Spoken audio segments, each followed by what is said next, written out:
his hand, don't be mistaken. I believe in peace, but I won't be taken.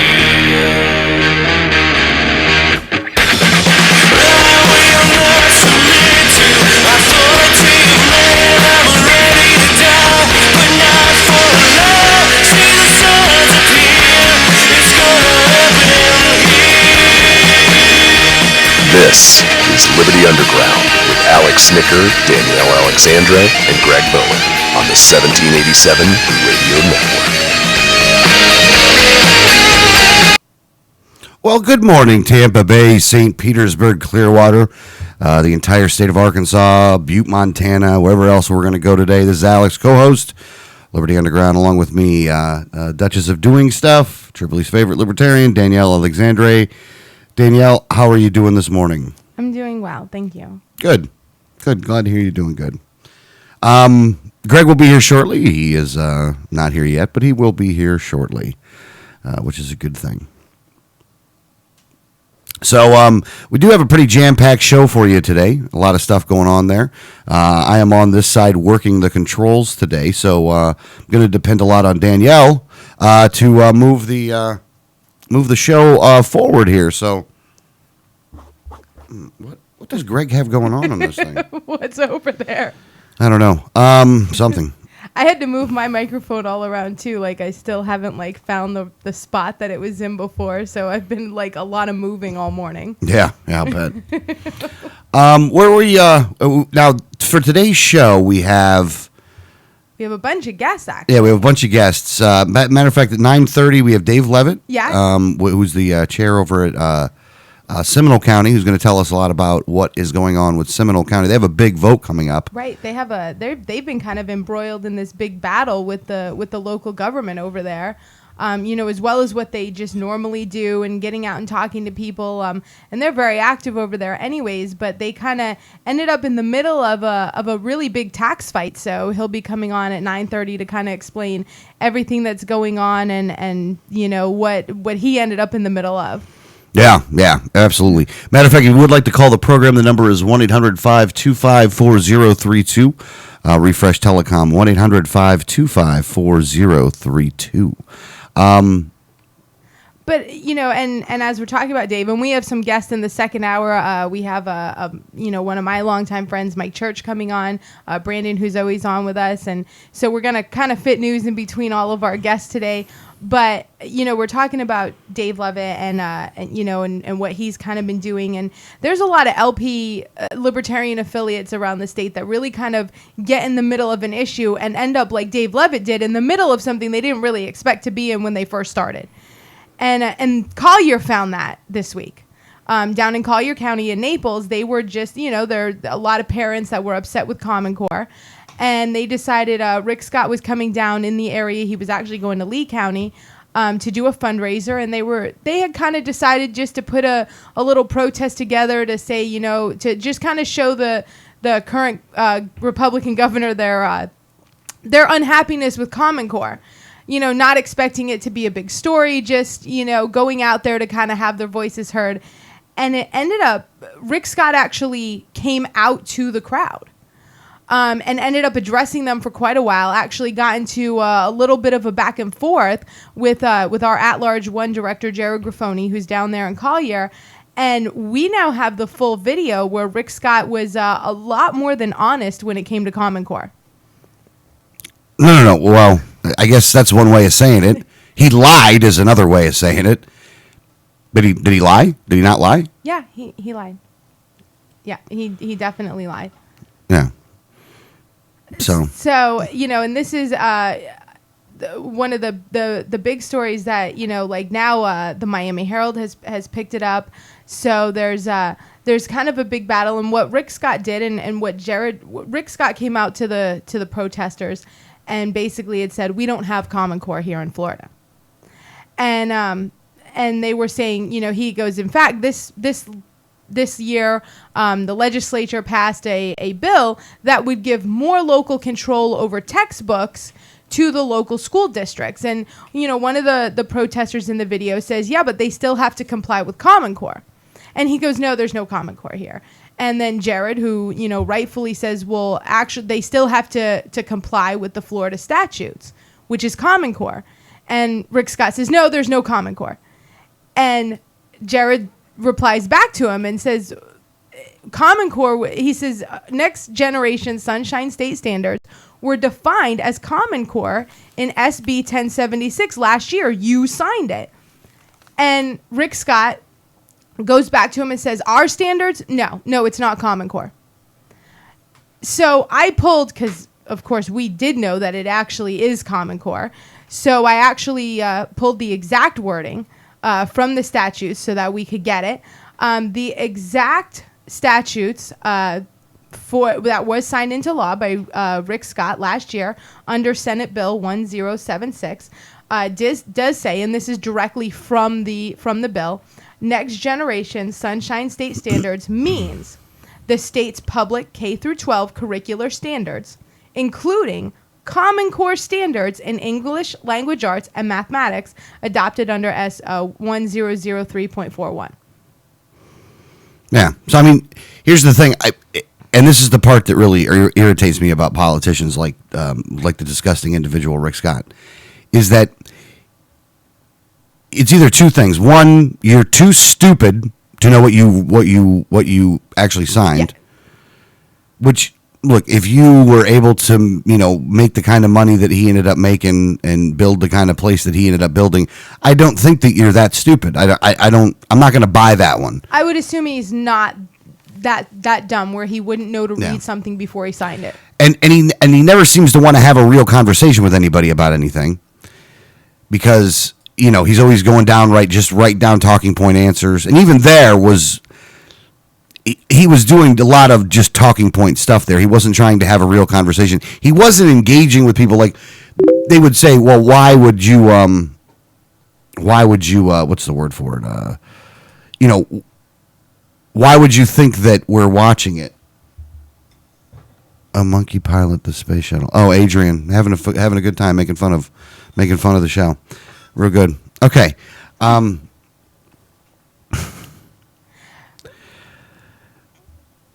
So, hang on. I got to close this thing out because I don't want to hear the sound that's going on this side. Okay. Having Rick Scott go out there and say the things that he said, again, he's either too stupid, which I don't think he is, or he knows exactly what he's saying, and he's trying to do talking points to go out there. Now, they changed the name. Right.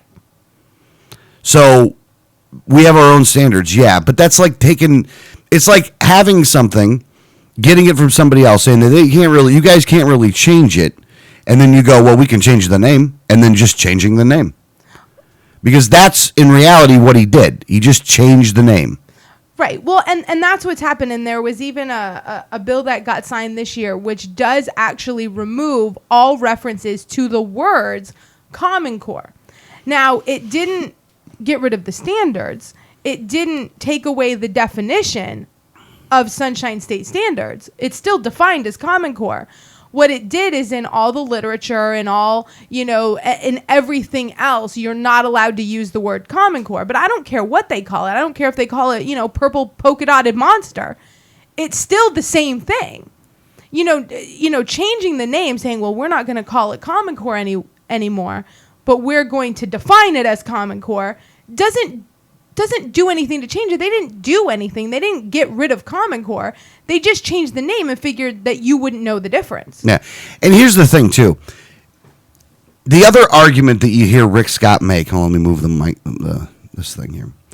The other argument that you hear Rick Scott make is that, well, I think that we should have some standards. Right. Look, there's nobody out there arguing against standards, by the way. Nobody's saying, no, we shouldn't have standards. So when he brings something like that up, first off, he doesn't even want to engage in a real conversation about this. That's how you know that this scumbag, horrible, disgusting human being who screwed people over when he was in HCA and took the fifth like 85 times in his deposition, that when he went out there, that's a BS line to say in and of itself. But then Nobody's arguing that. It's arguing where the control is. Right. And now he's going, well, we gave control to the local. Yeah. You gave control. Like, here's the thing. You can pick whatever number you want, local government, but you're going to have to choose between 7 and 9. Right. And that is exactly what happened. Is they passed this bill that says that, municipalities, localities, counties are going to be able to choose what textbooks and what material they bring into their classroom, as long as it fits all of the statutes, as long as it fits all of the standards within next generation Sunshine State standards, which is defined as Common Core, then you can use it. But merit pay is based on test scores, and the test is going to be based on Common Core, and the standards are defined as Common Core. Now, there's only 2 book companies that make books that teach that method. So you have local control over which one of the 2 you get. Right. So you can choose one of those 2. But if you're a school district and you want to make sure that your school, because funding and merit pay is based on how well your students do on the test, you're going to go and say, well, the testing is produced by which one of the book companies? And if they say book company A, aren't you going to go with book company A to buy your books? Yep. Or if they say book company B, you're not going to choose book company A because they're not the ones that made the test. Yeah. So what they've done is they base all of the funding on how well you do on the test that they create based on the standards that they create. That's all defined as Common Core, and then say, but you can choose. We've given you all of the control. Yeah. Except for the choice of not to do what they want you to do. Right. This is the part that really angers me. Because the only way that we're able to move forward as a society or in politics or things like that is with an honest discussion of the issues. Right. And what Rick Scott and the Republicans in the Florida legislature have done is change the names of things so we have to sit here and argue over a name change when your dumbass actually gets an opportunity to get in front of one of these people, one of these disgusting, horrible, human, vile pieces of trash, whatever bad word I can think of Rick Scott right now. I'm going to go ahead and just say all of those things right now. And I don't give a crap between, look, if it ain't Wiley, it doesn't matter, Right. by the way. If it ain't Wiley, it doesn't matter who wins this damn election. So don't give me this, well, Charlie Crist, what will he do? Implement Common Core? Right. Is that what he's going to do? What he's going to do? Spend more money on education? Rick Scott's already done all that stuff. Yeah. You're asking, say, what's the worst case scenario here? You know what the worst case scenario here could be? You could get Crist and he could flip-flop and start taking some of the stuff away. That's the worst. Oops. Oh, my bad. You Republicans, by the way, that are defending Rick Scott, don't call yourselves conservative. Don't whatever stupid name you want to give yourselves. Don't call yourselves constitutionalists. Don't call yourself any of those things. What you are, and make sure to get this right, Republican shill. Well, and here's the other thing. Some of the other things that Rick Scott said in the video was that, someone, as he's saying, no, our standards aren't Common Core. And someone else is saying, well, you took the grant money. It has to be Common Core. Yeah, it has to be. You took $700 million. Right. And he says, well, we gave it back. Why? I always fact check. So I did go back. And as of 2013, not only did they not give it back, they wrote a 108-page report about where they had spent all the money. He's such a liar. Right. It's unbelievable. I mean, don't get me wrong. Crist is, look, if you're going to have a debate on who's the better liar, I would actually have to say Charlie Crist is a better liar than Rick Scott. he's I would say politically more used to it. I think Rick Scott is more used to lying in the business world, where Crist has made, flip-flopping and lying in the political sector an art. He has made it an art, by the way. I mean, I got to give, Crist has made it an art. I watch that video and it's so uncomfortable to watch because I really do just want to smack the crap out of him. Like, I want him to stop lying. That's what I want. I want him to stop lying. Right. And here's the thing. Let's have the conversation on what we did. Discuss the benefits of why you're doing this. I'm fine with that. I disagree with you, but I'd have more respect for you. Right. If he would go there, I think you should be thrown in jail at this point. I think if he went in there and said, listen, I believe Common Core is a good thing for our students, and these are the reasons why, I would disagree with him. I'd still want him out of office. But at least I would say, well, he's not lying. He just disagrees. Yeah, he's not a scumbag. Right. Again, right now, this very second, he's a scumbag. I'm sorry, go ahead. No, that's fine. Like I said, I would at least, respectful disagreement on the issues, I understand. I mean, we're not all going to agree. But it's the lying and just the outright corruption where he says, no, we're not doing that when you are. Yeah. No, we didn't do that. No, we didn't do that. Yes, you did. Don't sit here and lie to me. And this is what they do. Rick Scott will go there and just tell every lie up and down under the sun and then try to, say some other crap. Then you get mad and want to, get mad because you don't like being lied to, right. Especially by a person who works for you. Right. And then somehow you're the asshole.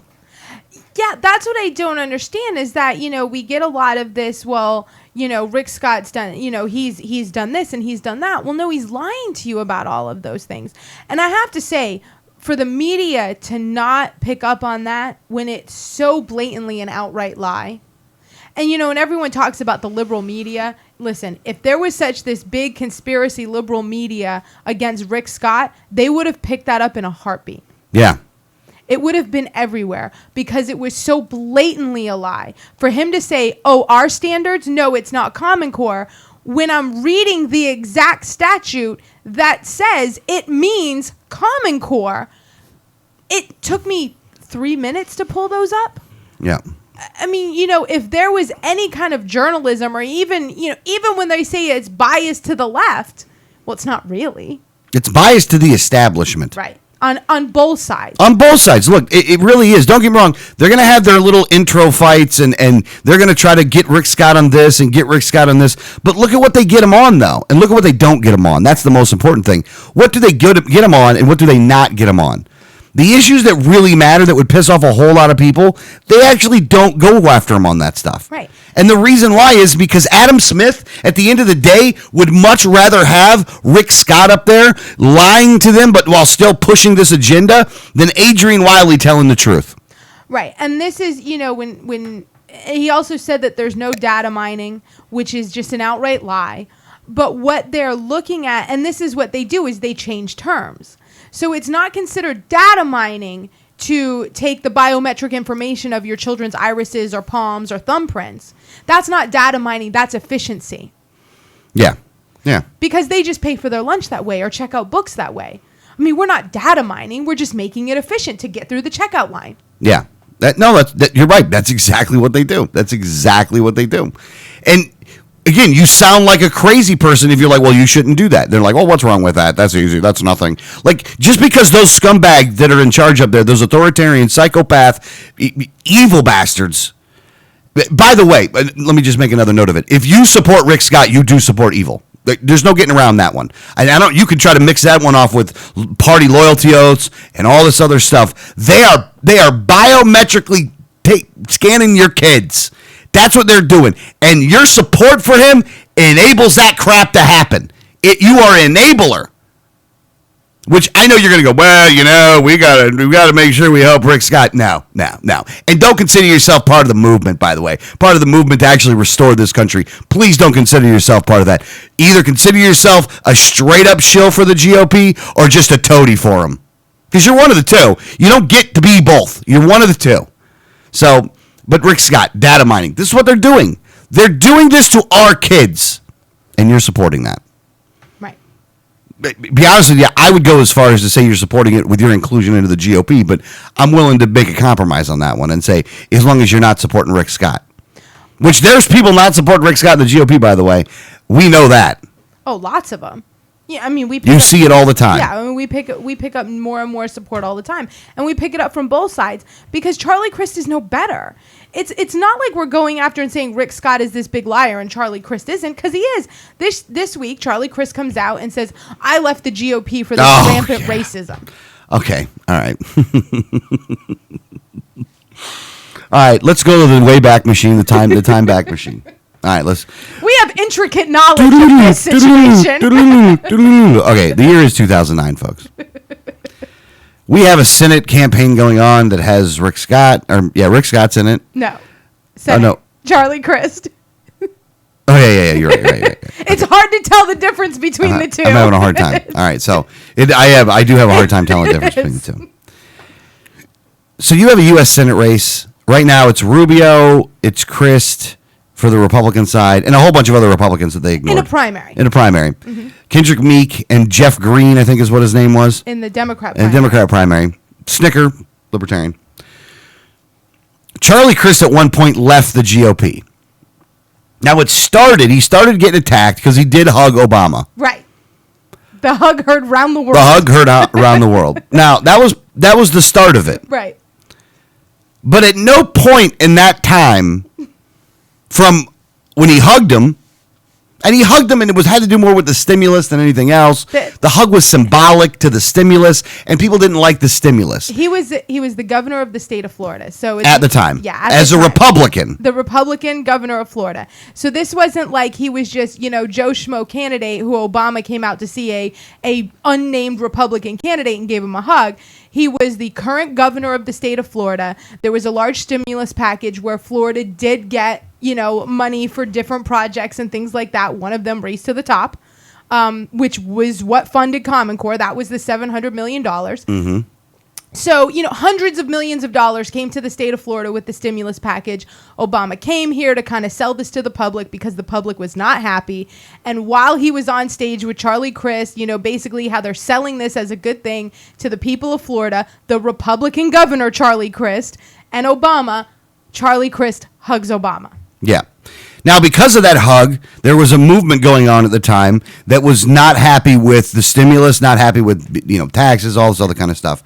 And a young up-and-coming person of the political class by the name of Marco Rubio, who was in Tallahassee before, who was just as much of a... Speaker of the House. Yeah, he was just as much of a bunch of a scumbag as Charlie Crist was, but wasn't nearly as public about it. Didn't understand how to use his own credit card. Yeah. He was a little thief. He was a little thief at the time. Petty thief. I mean, don't get me wrong, he was actually a really big thief, but we'll go with this part. In the political realm, he was a petty thief. But he was in line to run. So he was running, but he wasn't going to win. He didn't think he was going to win, at least. So, but he saw this opportunity, jumped the line in front of Crist, and was able to start securing more things than Crist was. And it looked like Crist was not going to win the Republican nomination. He went down so far in the polls. It would have taken a miracle for him to pull it off. He was down by, at one point, I saw like 18 points. He was down by, there were certain polls. Yeah, that's true. So Crist had to make a decision. Crist thought that if he went in PA, that the clout of him being governor would be enough to pull him forward. So what Crist does is he leaves the GOP and he runs in PA. Now, what he did by doing that, in all actuality, is that he screwed over a black guy, split up his business in Kendrick Meek, and cost the Democrats the seat in Florida. Because if you count Crist's votes with Meek's votes, if that's what you want to do it as, right? If you count those two, they would have been more than Rubio. Yeah. So by the now I don't even agree with that, by the way, because I think there's a bunch of people that would have. I think it would have split up.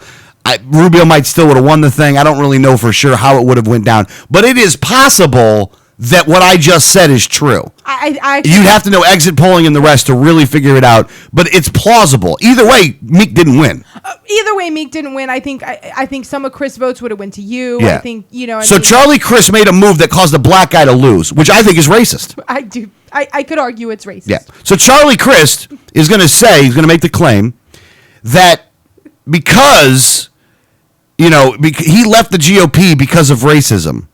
When in all actuality, he left the GOP to screw over a black guy. And the funny thing is who won was Hispanic. And who won was Hispanic. But Charlie Crist just hates black people. Well, the thing is Charlie Crist didn't leave the GOP because of any issue. He left the GOP because he hugged Obama and they outed him. They ousted him. Well, yeah, he left the GOP because he wasn't going to win the Senate election. And Yeah. at the end of the day, the only thing that matters to Charlie Crist Is Charlie Crist. is winning. Yeah. The only thing that matters to Crist is being elected into office to be able to collect more money. Being elected. Well, and what happened was he went independent. Then he talked to his boy Morgan. His boy Morgan said, I got a plan to get you back in the office. Here's what we're going to do. We're going to hijack the marijuana issue, which is exactly what the ambulance chaser did. Yeah. We're going to hijack the marijuana issue, restrict it heavily so you don't have to worry too much about it. And we're going to run on that issue. We're going to try to do that in the midterms. We're going to put your face on every we're gonna billboard put your for the next couple years. Yeah, we're going to put your face on billboards before that. Not every one of them, but most of them. We're going to go ahead and do that, and then we'll try to get you elected into office, and we'll try to write it on the pot issue. And we're hoping that the general public is dumb enough to where they think that Democrats actually care about this one. That's what they did. What they weren't counting on, what none of them were counting on, was Adrian Wiley. Right. And that is true. And being able to get in the debates. Mm-hmm. Because what that man will do, and somebody said this the other day, I read this somewhere, it was on a post somewhere where somebody was like, well, what do you think that Adrian can do against Rick Scott and Charlie Crist in a debate? Those guys will kill him in a debate. All right, first off, you're a moron. Second off, do you really actually, have you ever heard these guys in a debate? Have you ever heard Rick Scott and Charlie Crist in a debate?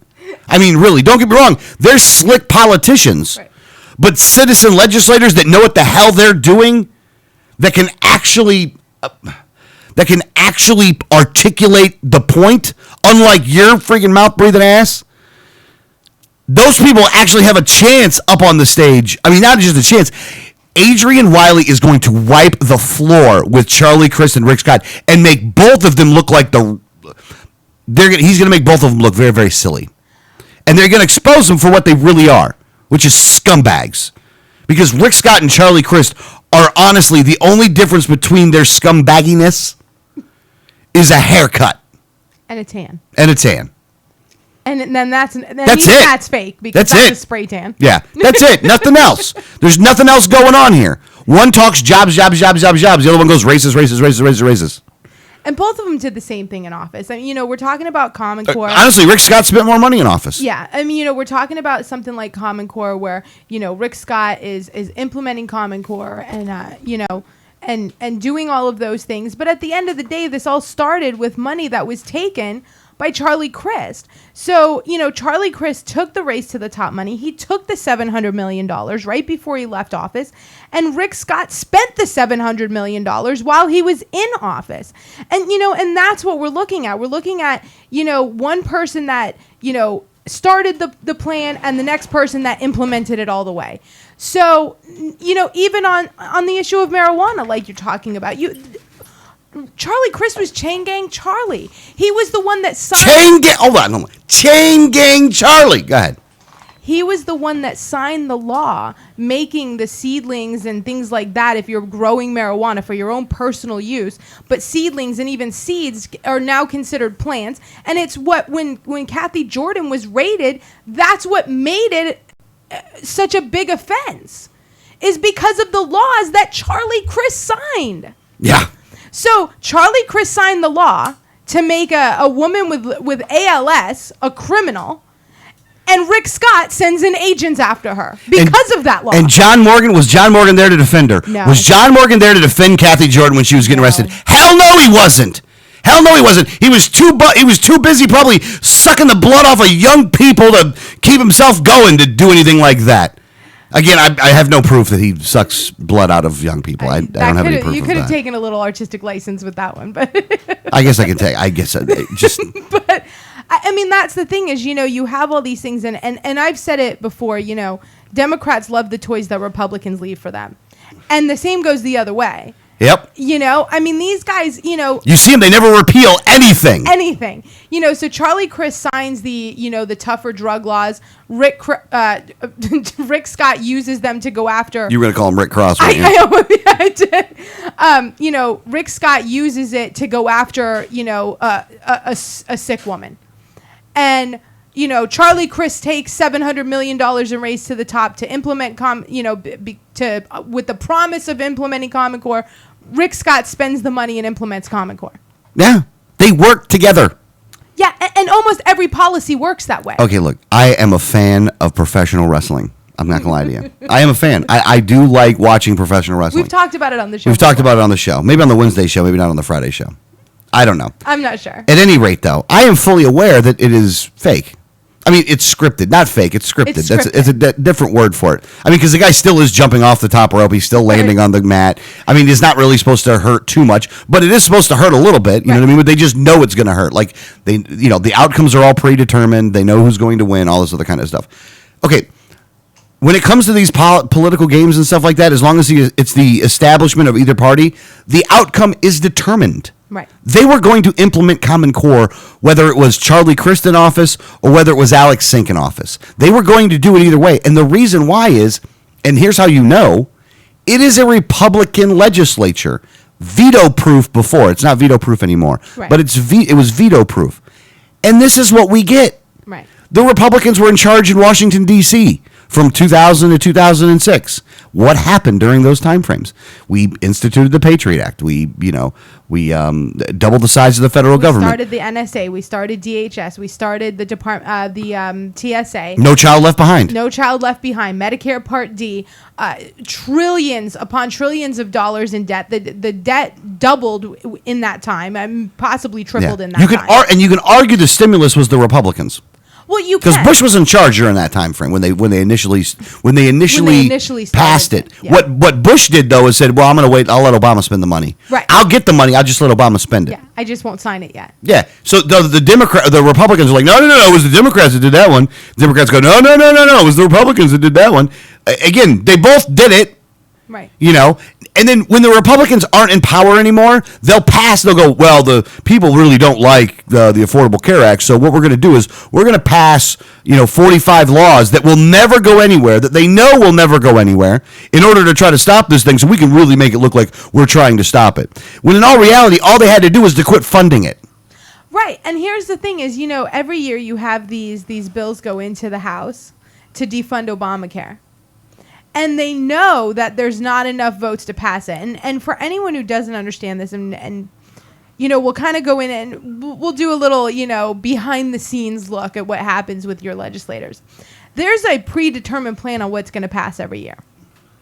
So whatever they got the checks for. They kind of go in and even, and we know this. There's times where they go to a legislator and say, okay, you're new here. We have these bills we'd like you to sponsor. And the legislator goes, okay, well, what do they do? And it really doesn't matter. They're going to try to sell them on it anyways. But then they say, but none of these are going to pass this year. And a newly elected legislator will look at them and say, well, how do you know that? We haven't even voted. Well, this one's slated to pass in this year, and this one's slated to pass in. They already know what years all of these things are going to pass. Just like they know when the speakers of the houses are going to be. Right. Just like they know exactly who's going to be the next speaker of the House, even though they have 4 more elections to win before. Yeah, and I think they're supposed to vote on that, but at any rate. So all of these things, like they already have every bill. Now, sometimes... And this is where, we come in and how the people do have a little bit of say here. They know what they're going to pass. So they start moving the things that they already knew predetermined was going to pass, just like wrestling. It's predetermined. The fight is absolutely fake because they already know where the votes are and if it's going to pass.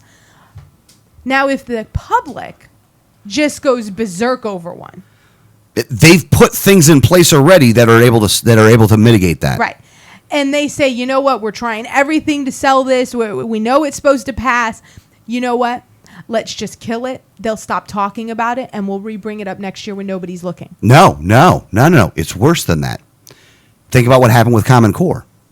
What they did is that they had another bill that was like the backup plan. Well, yeah. And I'm talking about like craft brewery this year. Oh, yeah. Okay. No, okay. Okay. They have both tactics. Right. They take both tactics. It's not just one. There's a lot of plans up there for them to do stuff. Now, certain things that are tied to money that they've already taken, they do have to finagle bills around to get it done. Yeah. Okay, I'll go with that. That's a good way of saying it because there was so much money on the line there. They couldn't afford to not pass at least the minimum in order for them to get the money. To keep the money. Yeah, which is what they did. Right. And, other bills where they say, they knew we're passing craft brewery bills this year. We're going to do it. And what happened is they said, the public we're all up for re-election. The general public has gone berserk. we can't pass this year, but they already have a plan to put it in next year. I mean, it's not like all of a sudden there's no plan and it's just done. Next year isn't an election year. So if they do things that the public doesn't like, well, we'll make them forget. They'll forget. And this is what politicians bank on. Now, let me just say this, though. Do you want to know why that they're able to bank on the fact that you're going to forget? Because you're going to forget. Mm-hmm. Because they're counting on you forgetting. And then when anybody brings up what they did before, then they're labeled crazy or a wacko or a conspiracy theorist or they're racist or they're whatever derogatory term they want to try to use to stifle the actual disagreement here is what they'll do. Right. It's exactly what they'll do. And then they also have time to go to some of the people that were the loudest voices, that were the voices of opposition, and try to win them over. Try to make a deal, which is what they're doing on the craft brewery business. It's exactly what they're doing. Some of the loudest opponents of it, they're now saying, well, why don't you come to the table? You know, let's find a solution everyone can agree on. And this is how they do things. So, you know, I mean, it's one of these things where every session, it's already predetermined what's going to come out of the end. Now, we do have some leeway here where the people itself can just be so outraged with a bill or an amendment that we can kind of stop some of these things or change some of these things. And that's why it's so, you know, it's so important for us as citizens to stay on these things and to be calling, because although they do have this predetermined list, we can make some changes, but we're not going to change them all. And the reason is because they've had these plans for years, and there's certain things like Common Core where they're going to find a way to do it no matter what. And the only way to stop this is to elect better people. Elect people that aren't beholden to the big money or that haven't taken the payoffs. Because the same thing we saw with Craft Brewery, where Pepin, you know, Thomas Pepin gets in at the last minute and he says, oh, well, we're all friends here. We just want to do what's right. We're friends. At the end of the day, he made a $40,000 investment in a bill that wasn't going to happen. And he needed to make sure it happened because he needed a return on his $40,000 investment, which is exactly how much Pepin put into politicians in this past election cycle, was $40,000. Yeah. And you know what? Let's get off of that one. Let's go local. Okay. I'm working the controls here, so it's not like I can do a very good job here. But I know. all right, so on the line with us is Dave Levitt. Dave Levitt is the chair of the Seminole County Libertarian Party of Seminole County. Dave is in the middle of a huge fight over there over tax increases. Right. They're having a special ballot thing where they're going to have tax increases over in Seminole County, and Dave's fighting it. Matter of fact, if you look at the sign, well, you can't really see it, but May 20th, vote against tax increases. You know, there's one angle that actually enables you to see it, and I don't know how. Well, we have to wait for Greg. It's like it's right here. Like, where's the camera that's showing that? Oh, no, it's the other side. Oh, never mind. Never mind. You play with all the buttons and knobs over there. I don't know where Dave. I don't know where this thing is going. Did you forward it over? I thought I did. Obviously, Greg is not here today, so we are learning as we go. He'll be here soon. He will. Not soon enough, but soon. We are learning as we go throughout the show how to work the controls. I had learned several weeks ago how to set up the show itself, but I haven't learned the controls after that. So Alex is doing a little on-the-job training. All right, I think he's on now. Okay. Dave, can you hear me? Okay. All right. You're live. Hold on. You're live on the air. You're live on the air, Dave. Just so you know. All right. Thanks for the warning. Dave is probably the safest person we can put on the air at all times without violating any. I would imagine that is probably the case. All right. So Dave Levitt, chair of the Seminole County Libertarian Party, but we're here to talk about what's going on with a May 20th ballot initiative an election, a special election that's going on. So Dave, before we go, because I know we're going to ask you a bunch of questions here. The first question is, what is going to be happening May 20th? Well, May 20th, our Seminole County commissioners have decided that they need to spend $500,000 to hold a special election because they can't wait until November and put it on the regular ballot. They decided to spend their money to get this out there. So, May 20th, when everybody's not thinking about voting. They're thinking about what they're going to be doing for summer and everything else.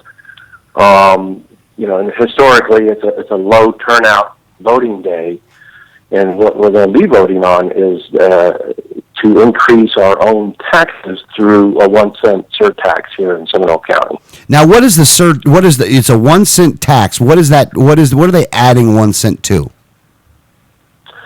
Well, it's added to the sales tax. So, every county in Florida has the ability to add an additional surtax for their county. And in Seminole County, we had 2 previous surtaxes. One, and they were 10-year terms. So one was voted on in 1991 that expired in 2001, and another one was voted on in 2001 that expired in 2011. And so we have been sitting at 6% as opposed to 7%, which was due to the past 2 elections. So we've been sitting at 6%, and we've been doing just fine, And at the same time, the county commissioners are out squandering all this money on things like spending $2 million on a soccer stadium that's in another county even.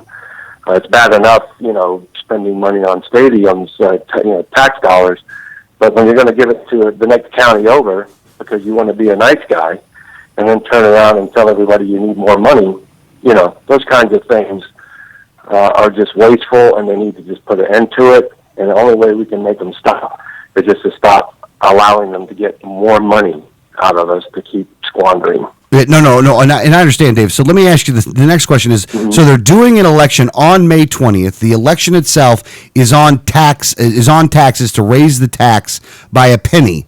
Now, because of this, though, they're doing it in May. What is the reason? What is the reasoning that they needed to hold a special election in order to do this? What's the reason that they're saying? Well, first of all, let me clarify the penny, because they say it's a penny. It's not a penny. It's 1% to every purchase made. So if you buy a car, that's 1% more you're going to pay for that car. If you buy appliances, if you buy a computer, you're going to pay 1% more, and that equals $63 million a year. So it's more than just a penny. So I want to throw that out there. But the reason they have it in May is because they have a track record now, because the last 2 1% sales tax hike elections were also in May. So back in 1991, it was in May. 20% of the registered voters turned out for that election, and it passed by 60% voted in favor. 60% of the 20%. Okay, so in 2001, 21% of the voters turned out, and in May again, and again in that election, it was 71% in favor of the added sales tax. So, so they have a track record. They know they have a low voter turnout in May, and you can imagine who the voters are that are turning out. It's the people that know about it. It's like nobody knew about these elections back then. So they figure, I guess, if they have it in May again, they're going to still have another low voter turnout percentage. So we compare that to like a November election. Like the last November election in Seminole County, we had over 50% registered voter turnout. So that's a pretty big difference. And what we're finding is we're going around through the community, and we are, going to events. We're creating events. We're educating everybody, letting everybody know that this election's coming May 20th. The vast majority of the people that we inform, A, we're not even aware that there's going to be an election to raise their taxes, and B, the vast majority of those people would,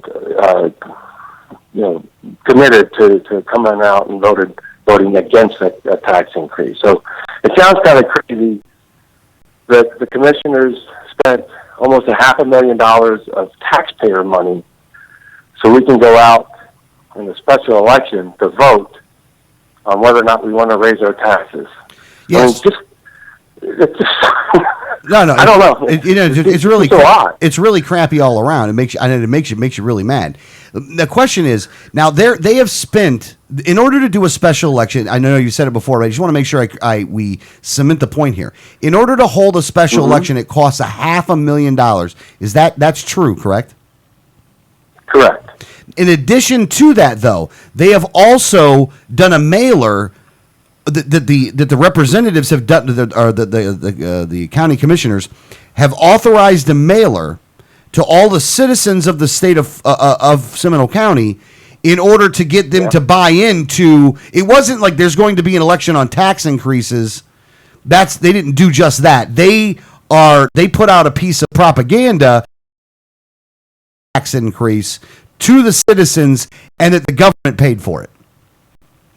Correct, and it's very carefully worded, and that it's illegal for them to speak for or against an election that's coming up. So for this tax, so they can't quickly, they can't on taxpayer dime anyway. They can't go out and say vote for or against us.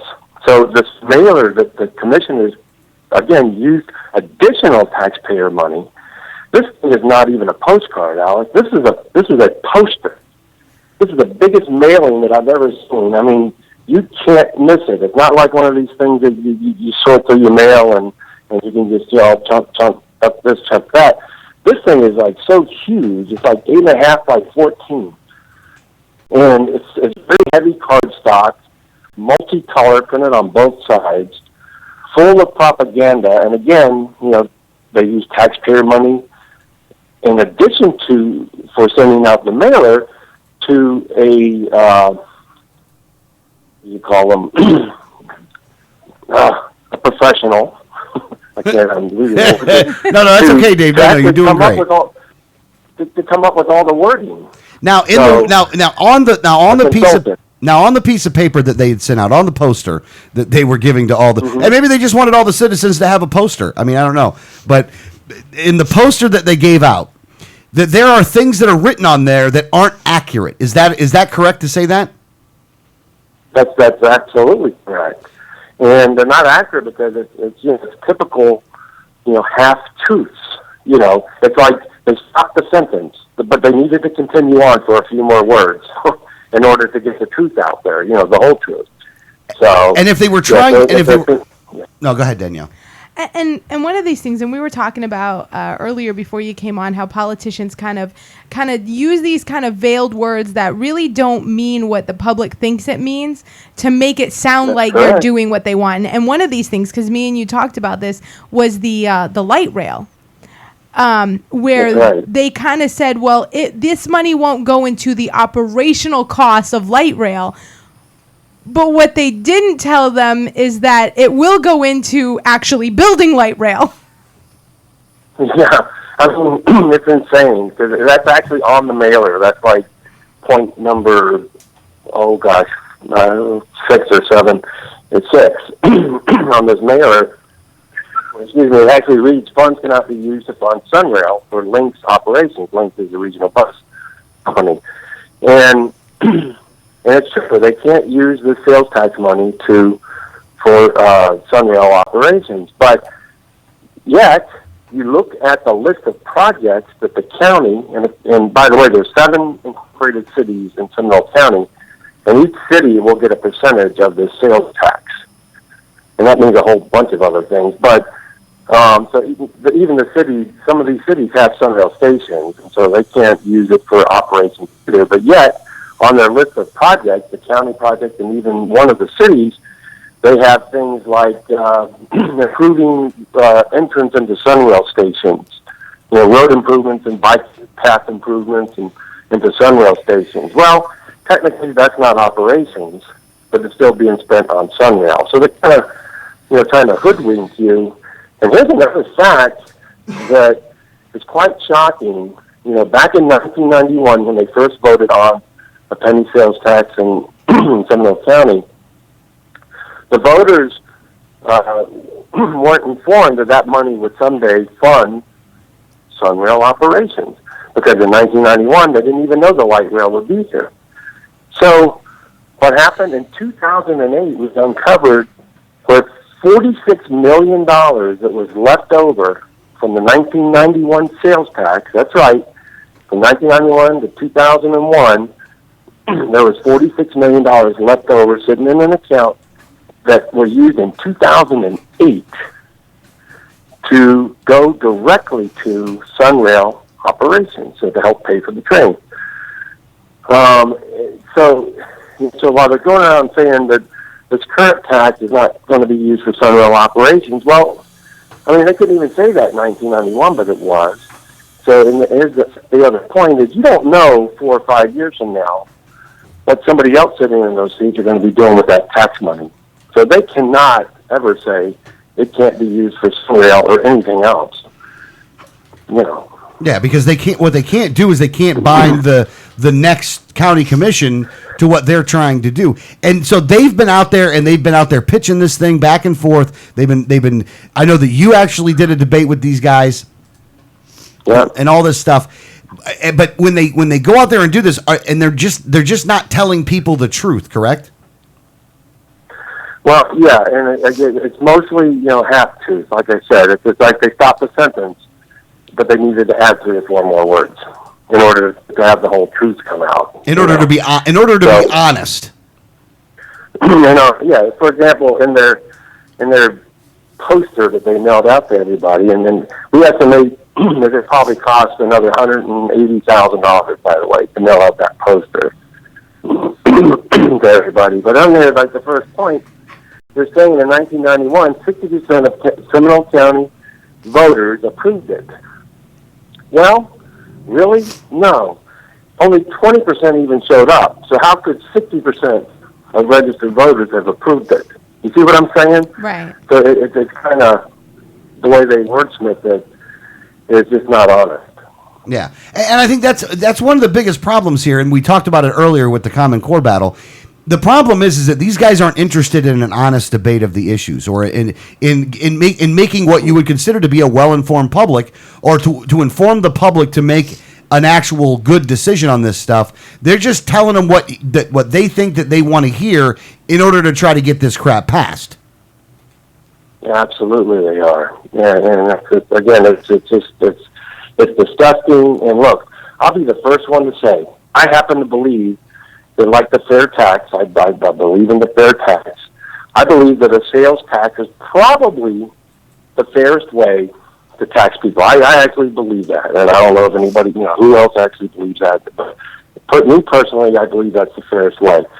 So if they need that extra $63 million a year, if they really do need that, which they don't, by the way, if they want to add it into the sales tax, in other words, then they should be reducing our property tax and fees and everything else an equal amount. Then I'd be all for it.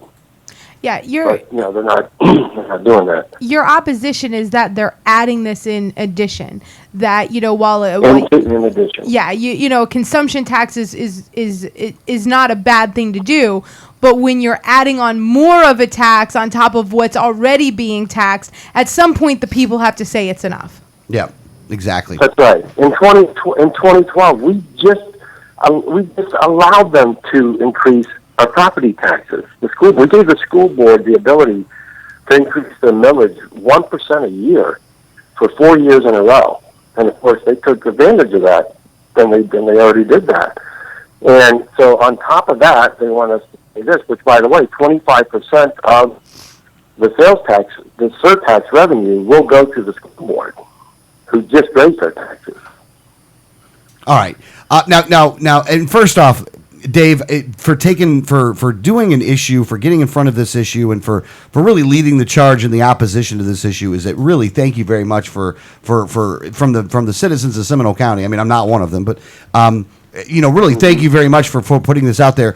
If people want to get involved, if people want to help out, if people want to make sure that this doesn't happen, where can they go? What can they see? How can they get in touch with you? Well, you can visit the Libertarian Party of Seminole County's website on our issues page, and the URL is lpflsc.org, like Libertarian Party Florida, Seminole County. So lpflsc.org, and on the issues page, you can see they're all about some information and real facts on the sales tax, hike. And there's also a button there to donate if you want to donate. We got done. We requested donations, and we got donations. We had enough to buy 1,000 two-sided yard signs that we handed out. And we have probably about 150 left. So that's been a very effective campaign. All right, and then the other website, the actual. Now, are you affiliated with the NoSeminoletaxHike.com website?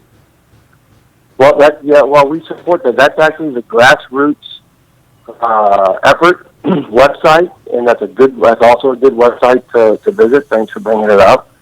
And because that is basically the nonpartisan site. It's just people that are just pissed off, and no matter what walk of life you come from, or what political party or anything like that, that's the one that people are going to. So it's NoSeminoletaxHike.com, correct. Okay. All right, so it's either one. So it's lpflsc.org, or you can go to the other one as well. But let's promote the libertarian one today. Yeah. Again, here's the thing. I understand the nonpartisan part about it, and I agree that we should do things sometimes in a nonpartisan way. But when it's the Republicans doing it, and the Democrats ain't stopping it, I mean, let's just go to the libertarian site and look at it then. Because maybe you might read a couple other things on there and learn the why. Let's teach some people the why here. No kidding. You would think, I mean, it's shocking. All 5 county commissioners, every single one of them are registered Republicans. Yep, every one of them. All 5. And they're squandering our money. They gave $1 million to a car dealership so they would not move from one Seminole County location to another Seminole County location. $1 million, just like that.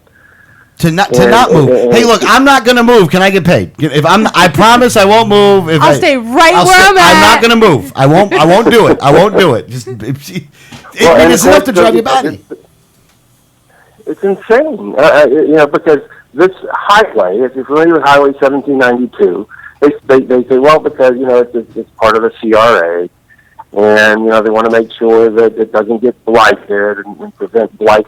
That highway is not blighted through Seminole County at all. So that money, any money going to those businesses up and down 1792. I mean, there's some out there. Wawa is popping up all over, right? They got another $750,000. Wawa. To build a Wawa on 1792. Give me a break. Exactly. The crony capitalism. The crony capitalism has to end, and it has to end, or we're never going to save this place. If you got to end the crony capitalism, you got to just allow for the free markets to run, and quit trying to think you can manufacture this stuff, because it's people making their own individual decisions. But we're running up on the hard break. We're running up on the hard break at the top of the hour, Dave. Was there anything else in just a minute that you wanted to say?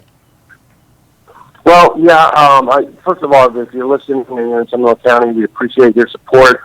We're getting the word out there. Right now, there is a Orlando Sentinel poll, and we're tracking at about 72% against the sales tax right now on that poll. I'm tracking the registered voters who have voted so far in absentee ballots. They're available still. About 10,000 Republicans, about 5,000 Democrats, and about 3,000 NPA/Libertarian voters have voted already. So that's a good telling story, I think, going against this thing. And early voting starts Saturday, this Saturday, tomorrow, I guess. Yeah, tomorrow. Wow, time flies. Early voting runs Saturday to Saturday. There's 4 different locations. And by the way, our Libertarian Party of Seminole County website, lpflsc.org, on that issues page for the No Sales Tax hike, also lists the dates and times and locations of the 4 early voting locations in Seminole County. Beautiful, beautiful. Again, Dave, over there doing yeoman's work, Dave. We really do appreciate it. We appreciate you standing up and fighting these tax increases that are happening. And if you are a person that lives in Seminole County, make sure that that you go and vote this Saturday, but also call everybody you know that lives in Seminole County. Tell them to vote. If you don't live in Seminole County, then just start calling people in Seminole County and telling them to go and vote against this damn tax increase, because they're depending on you not going out to vote. That's how they want to win this thing. Right. They don't want you to be out there to vote. So prove them wrong and stand up against them by going to do that. And real quick, if you want to against the sales tax yard sign, you can pick them up at the Refresh computer stores in Longwood. Refresh, exactly. Refresh computers in Longwood. Dave, again, thank you very much. We really appreciate the time, sir. Thank you. All right, all right, cut that thing off. There you go. All right. Greg did make it in studio during the time frame, but we do got to take a break. When we get back, we got Mike Church in the next hour. But we got other things. What are we going to talk about the next hour? We're going to talk about what's going on in District 13. We're going to talk about what's going on in District 13. You're listening to Liberty Underground.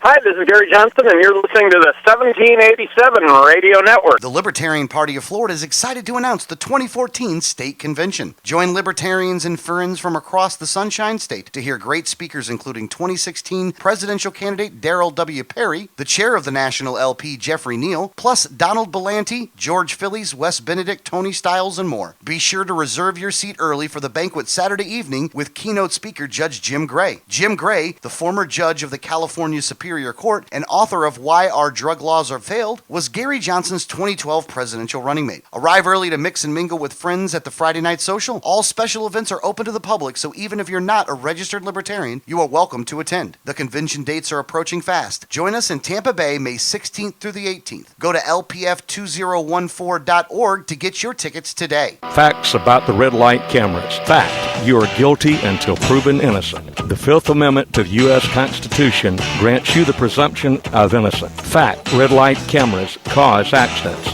Accidents are up on an average of 40% at intersection with camera. Fact, cameras punish technical foul violations. Over 80% of tickets are written when the red light is on, under 1/2 second. Join the fight at www.banthecams.org. www.banthecams.org.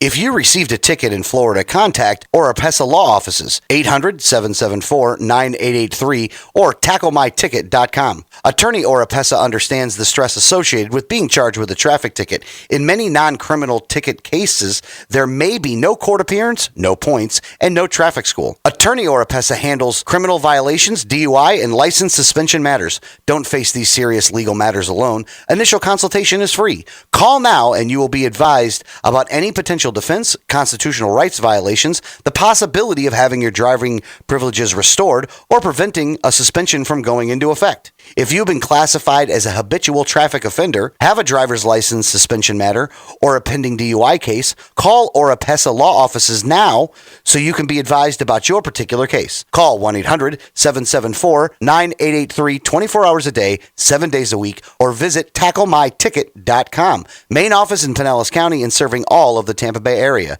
Find out more at tacklemyticket.com. Mention Liberty Underground and get 25% off. Liberty starts with a like. Facebook.com. telecom.com/Liberty Underground. You know Going Postal offers shipping with UPS, FedEx, and DHL International, and they're a full-service post office. And Going Postal is not just your one-stop shop for shipping. They offer copying, laminating, faxing, packaging, and they even have a notary public service. Visit our friends at Going Postal at the following convenient locations: Palm Harbor at the corner of Tampa Road and County Road 1 in the Sweet Bay Plaza, St. Pete on 66th Street just south of Tyrone Boulevard near Publix, and be sure to visit their newest location at 35595 US 19 North at Alderman Road next to Publix in Palm Harbor. When the unthinkable happens, it doesn't matter if you save money in 15 minutes. It doesn't matter if your neighbor has the same insurance you do. In this moment, what matters is the quality of your independent agent and the company that stands behind them. Auto Owners Insurance has been recognized as highest in customer satisfaction with the auto insurance claims experience 5 years in a row by J.D. Power and Associates. For award information, go to jdpower.com. Call Row Insurance in Newport Richey today at 727-376-0030.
This is Liberty Underground with Alex Snicker, Danielle Alexandra, and Greg Bowen on the 1787 Radio Network. Well, good morning, Tampa Bay, Clearwater, St. Petersburg, all parts in between. This is Alex, co-host, Liberty Underground, along with me, the Duchess of Doing Stuff, Tripoli's favorite libertarian, Danielle Alexandre. How are you doing, ma'am? I'm doing actually better now in the second hour. Yeah, second hour seems to be a lot better. Also, here now, the Minister of the Prime Sinister. Man. The Prime Minister of the Sinister. See what happens when he's got to start doing all this yeah, stuff and over when I got there? buttons and levers to hit, man, all the things go bad. He got thrown way up. Yeah, you ain't kidding. Greg Bowen, how are you doing, sir? Great. You know, it is very apropos that you wore the IndyCar Series shirt, Yes. considering you were probably speeding on your way here. Yes, as much as I could. I mean, just it was a very you know when they say to teach a kid to swim, you throw him in the deep end. Well, that happened to us this morning. Yes, I was thrown in. So, there was a few. If you listen to probably the first 8 minutes of the show, it's very okay, because I'm like, did he get the knob? Did he get the right button? Okay, now we can talk. And a lot of we got thrown into the deep end, and I thought by the end we learned how to swim slightly. A little doggy paddle. Maybe, I don't know. I will. No, we didn't. Or we've learned we're not equipped to handle this. I think we've learned how needed Greg is. Don't overlook the Bowen. So yeah, that was a little rough, but doing better now. Another little rough patch going on in Pinellas. There is, and I want to get into obviously Lucas and all that. And he made his announcement last week on our show, but we're going to talk about the District 13 race, which I have to say, what little there was of a Democrat Party in Pinellas has now imploded. Yes. Because and trust me, I support Lucas all the way. So, I mean, there was no one they were probably going to put in that I was going to support over Lucas. But what they did was just absolute. I don't even know what anyone over there was thinking. But basically, there is what is a registered Democrat who has to run as an NPA because he's only been a registered Democrat for 2 months now, who was a Republican up until 2 months ago. And I listen. I will give Mr. Janney all the credit in the world. He is served in the military for quite some time. He's about to retire from the Marines. Was in Special Forces. He's done a lot. I mean, I'm not going to say that his resume isn't something where he's served the public. I can't tell you his job performance because I don't know what he did there. But I can say that on the paper wise, he, is no slouch. I mean, the guy didn't just come out of his mom's basement, But they ousted a longtime Democrat reverend, Reverend Sykes, basically told him he'd be person non grata if he continued to run. And I don't know how you become person non grata in a organization that basically doesn't exist anyways. No. Let's just say this. Sykes is an African American. He's a black guy. Yeah. And that the Democrats won't support a black guy running for the seat in Tallahassee, in District 13. They'll go so far as to find somebody that doesn't even live in the district as long as they're white. That's what that party of tolerance wouldn't support a black guy running for office. And here's what exposes that what you just said is true, because what the Democrats gave as their justification for why they don't want to support Reverend Sykes is that he doesn't live in district. Well, he doesn't live in district because of the recent gerrymandering. Because it was redistricted. It was redistricted. He lived in district last time this election was held. And for many years. He lived in district. His home was in CD 13 until the recent gerrymandering that took place. He is no longer in district. Okay. Ed Janney lives in Tampa, not even close to district. Not even in county. Yeah, not even in the same county, not even close to district. So their argument is that Reverend Manuel Sykes does not live in district, neither does Janney. Their argument was that Reverend Sykes has no political experience, neither does Janney. Sykes has never run for office before, neither has Janney. What is the justification? Yeah, well, I mean, and I think it just proves that, as much as I don't like to go to, to racism right away, I mean, there definitely doesn't seem to be any other thing going on here except for that. Say that again? I was looking at you. I didn't even... Well, I don't like to go to it's all racist right from the beginning on an issue. I don't see any evidence of anything else here. No, that's true. And I know you were a little like, well, he's going down the race card right off the bat. And it really had to do more... Look, it has to do with race first and foremost. But the other thing that it has to do with is that this guy wasn't controllable. Well, and I think that had a lot to do with it, too. Is, listen, Reverend Sykes was going to do what he felt was right for the people in District 13, regardless of what the party thought. He wasn't paid for by the money. Yeah, and he wasn't ever going to be. Yeah. So what happens here is that, and before what they do is this: they had another guy that they were going to put into this race instead. So they got Sykes to get out of the race because of the other guy, but then the other guy realized that they just basically peed in the pool, for lack of a better term, and because of that, he had to pull out of the thing. So when Lucas found this information out, Lucas is like, "Look, I'm going to get in the race, and somebody's got to defend this." Right. So what do the Democrats do in the meantime of this? What the Democrats do is they go, "Well, we can't have a libertarian being the only person that runs against the the Republican here, so we got to put somebody else in the race to try to split this thing up so that the Republican wins. That the Democrats put in the MPA and so are going to support the MPA to ensure that the Republican wins the election. Well, and this is what everyone needs to understand, is that this is not someone who is a longtime Democrat, or he was a Republican a month ago, 2 months ago, that switched over to the Democrat Party, that has to run as an NPA because of what we have nicknamed the Charlie Crist rule, that you have to be in a party in the state of Florida for 365 days before you can run for a position in that party, run with that party's label. So he can't even be considered a Democrat, but yet the leadership of the party is getting 100% behind him. And only because there's a strong libertarian in the race who has a lot of name recognition, who did, a great job and was, for likability polling, was almost had 100, almost everybody liked him, and likability was through the roof. This is someone who has name recognition, who's very well liked in the district, who's, has a much better fundraising apparatus and campaign structure than he did last year. So they I don't even know what the Democrat Party in Pinellas was thinking, but they have, just completely imploded. What little respect they had in the community is now lost. What Janie is he's the special forces version of Charlie Crist.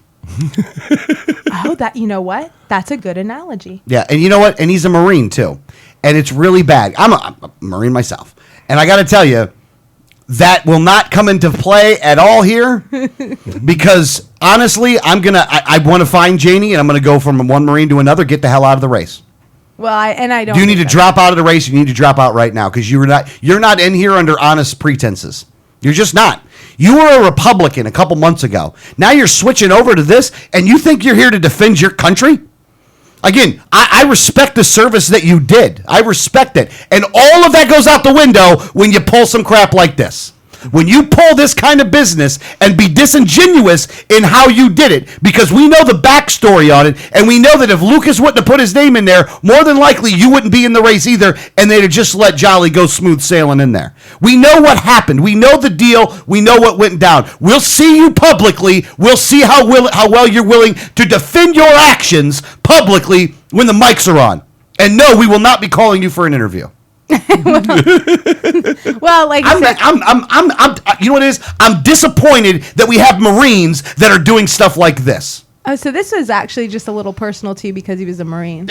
He's a Marine. Yeah. You know what? You should know better than this. You should know what honor and integrity is. You should know these things. You're a colonel that served in Special Forces. You should know what these things are. You are showing none of that right now, sir. None of that.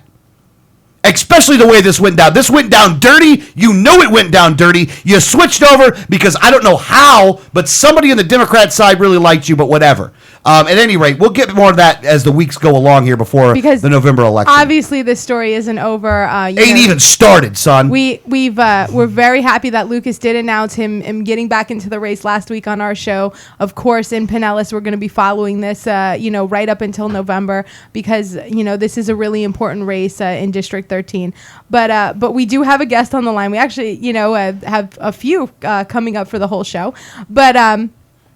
Someone that I actually have personally been friends with for a long time. I've worked closely with him. I love, he does a lot of projects that kind of, we all talk about. We were talking about Common Core in the first hour, where we talk about how our education system has really been failing our children. And my friend Mike Church has been putting out great, historically accurate things where, we can use as parents and just to educate ourselves to kind of know the real story of our founding and the stories that we're not going to hear in school. So my friend Mike Church is on the line with us. How are you doing, Mike? I am well, thank you. Semper Fi. I want to go back to talking about the Marines. we always have, and I've been on your show before, your after show to talk about all the some of the craziness that happens here in Florida. So welcome to Florida. You're live on the air, and you've heard some of the interesting things that we always have going on here. Well, I was thinking as Alex was talking to you, we use words like honor, code, and integrity. we use them in a life spent defending something. You use them as a punchline. You can't handle the truth. Yeah, I was going to say. What I was going to say is, I think that not Sykes. What's his name? Janie. Janie has messed with the wrong Marine. That's what I was going to say. Sounds like it. All right. If I were that guy, I'd get out tomorrow. with Alex being against him, he's definitely reconsidering because Alex is a very, very loud person in the Pinellas area. Passionate might be a word. Passionate. But you have a new project, and I've actually been a part of some of your old projects and been worked with you and been honored to work with you before. But this new project is The Times That Try Men's Soul, which is kind of some more of the more accurate history of our founding. So this project here, what is this one particularly about?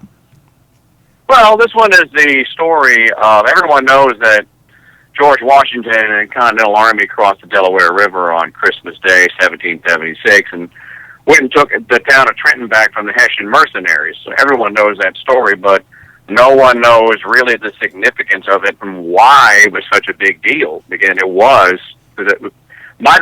might have been second to the Declaration of Independence. It probably was the second biggest deal of the entire epic from 1774 to the end of the war. And the reason is because Washington and his army, the Continental Army, and the Continental Congress had seriously underestimated the resolve of the King of Great Britain and what he was willing to do to not let those colonies go. And they found out in the summer of 1776 at Long Island and on Manhattan Island, and then on the wildest, most unprecedented, miraculous, and unpredictable retreat in military history. And no one knows that story. As a matter of fact, you'd have to go to a history book to go get it. And the most recent one was David Hackett Fisher's Washington's Crossing.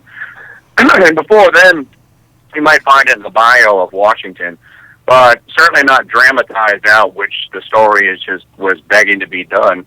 And so we set about to dramatize it and to make it entertaining and as accurate as is possible. And what you get is 2 hours and 8 minutes of unvarnished, historically accurate, but really entertaining and emotional truth.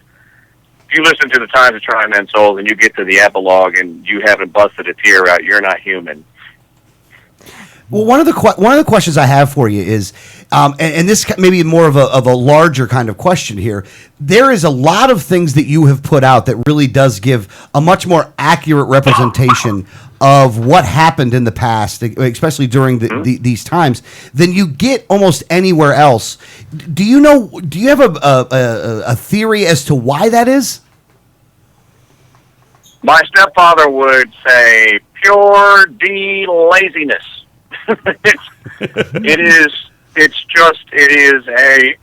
is a reluctance to engage in the hard work that accurate history requires, and instead relying on anecdote and third-party sources and urban legend and rumor and basically mythology. I mean, some American history, you might as well just have Icarus and his brother putting wings together with wax and flying towards the sun. It's about that accurate.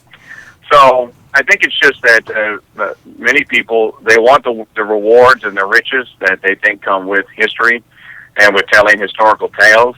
But what you find out when, if you want to do it and you want to do it right and you want to do it correctly, that it just takes an awful lot of time, awful lot of effort, and just a lot of due diligence. Things that we used to teach. Danielle was talking about schools and how messed up they are these days, and the reason is because they've abandoned the process of learning. Instead of teaching what to think, how to think, and how to go about being a critical thinker. So Alex, it's hard work. I just don't think many people are up to the task. You can get away with not doing the hard work and be rewarded for it, or you can pay somebody else to actually do your work for you and put it under your name and pretend like you wrote it, and then get away with it that way. So it's just there's not enough devotion to the craft for the purpose of being devoted to the craft, so you can present to people accurate stories as they actually happen, not as we want them to happen. And I think the other thing is having such a respect for what happened during those time frames and wanting to make sure that the real story got out is probably one of the things that drives you to do this. Well, sure. And, you know, when okay, one of the things that you find, first of all, is that men that call themselves, or that we call founding fathers today, even though they were acutely aware of the sensitivity of the time that they were living in, that, you know, they say if you're a revolutionary if you succeed, you're a traitor if you fail, right? So they kind of had that hanging over their heads. So they did know that they were on the cusp of either being famous or infamous. They knew that. But beyond that, they were mortal men just like you and I. And, you know, they had wives and sisters just like Danielle. And lady listeners out there, they ate, drank, slept. They were merry. They were depressed. You know, some of the founders are famous drunks like Luther Martin.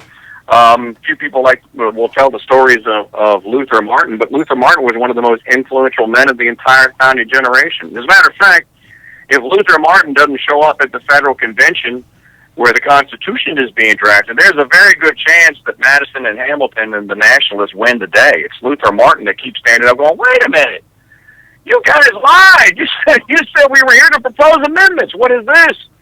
And then he fought for basically a federal system, which is what they got. But in any event, the men, as you study them, just become. You start reading their letters, and you know you'll read Jefferson's letters, and you'll find out that he wasn't totally consumed with politics and issues. He also liked to read. He liked to read lots of things, and he would have James Monroe fetching books for him when Monroe was in France and Jefferson wasn't. He also had a penchant. He loved French wines. Of course, he lived in Virginia. How did you get French wines in Virginia? They didn't have a Martin wine cellar down the street, or a see, in Florida, you guys have Publix. They didn't have Publix down the street, so how would you get it? Well, you'd have to write a letter to somebody in France and say, hey, dude, I like some of that Bordeaux. Can you send me a couple of cases? So they actually led lives, and when you humanize them, then you can see them for their faults as well as for some of the greatness. And they made just as many mistakes as they did things right. And I think that's the fascinating part of the story, that they just happen to have done famous things, we think at least correctly, but they also did a lot of things incorrectly, and that's the job of the historian. If you're going to be accurate about it, tell me the whole story, man. Don't just give me the hero portion. Give me the whole thing, warts and all. Well, no, and go ahead, Danielle. Well, and I think that's an important point, is that, you know, when we put these people up on this, you know, look at all these great things that they did, and they were only these great men.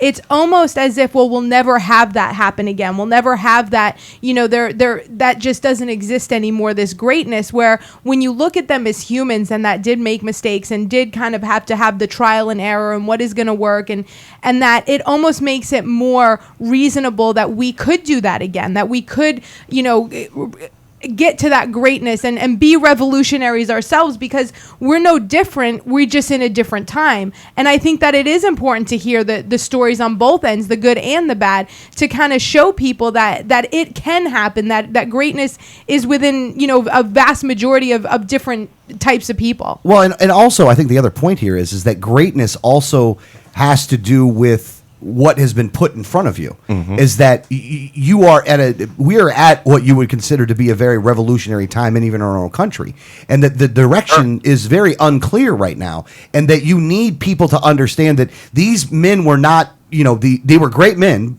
but they were not greater than anybody could be right now. We could be we could be Washington, you could be Jefferson, you can be these people, you can go up there and do some of the things that they did. I mean, minus, you know, your artillery is going to be a little bit better now than it was back in the day. But you can have that opportunity. Speak to that, Mike, if you don't mind. Well, yeah, sure. Well, in the latest documentary, and it's not really a documentary, it's a drama. In the latest drama, Times That Try Men Sold, Washington's Crossing, which you can find at my website at MikeChurch.com or at Amazon if you're browsing around. one of the things that makes the story miraculous is that, and most people don't know this, Washington was twice during the campaign of 1776, as he's running for his life, and Lord Cornwallis is chasing him with 6,000 British regulars and about 2,000 Hessian mercenaries, is that Washington basically suffered a coup against him from General Charles Lee. Lee desperately wanted Washington's command to the point where Lee was willing to actually see Washington captured. See him captured just short of the Delaware River before he could get across it. Lee's plan backfires, and we tell the story in Times to Try and Mend Souls. He does, and he's the one that actually wound up getting captured, which is kind of funny. And my daughter, who helps me tell the story, actually laughs at that point. But we see that same kind of backstabbing today. And to the point about could these revolutionary events happen today? Well, at the time that the founders were dealing with these things, another one of the misconceptions about the American founding and the generation of founders is that they were not radical revolutionaries. They were not radical, drenched with all these new ideas about liberty and all that, revolutionaries, not in that sense. They were basically what we would call today, they were conservatives. I don't mean that in the fake sense of the word, see Dick Cheney or George Bush conservatives. I mean it in the classical sense of the word, that their view was that they had had something stolen from them. You know, they had moved across the ocean, they had formed their own legislatures, they had their own jury systems, they had their own set of laws, they had lots of land, and it was productive land. They had it pretty good. And then the French and Indian War happened, and the king and the parliament saying, hey, man, we defended these guys on the Western Front. They owe us. Let's tax them. And according to the English Constitution of 1688, they didn't have any right to tax them. This is where you get the whole taxation without representation.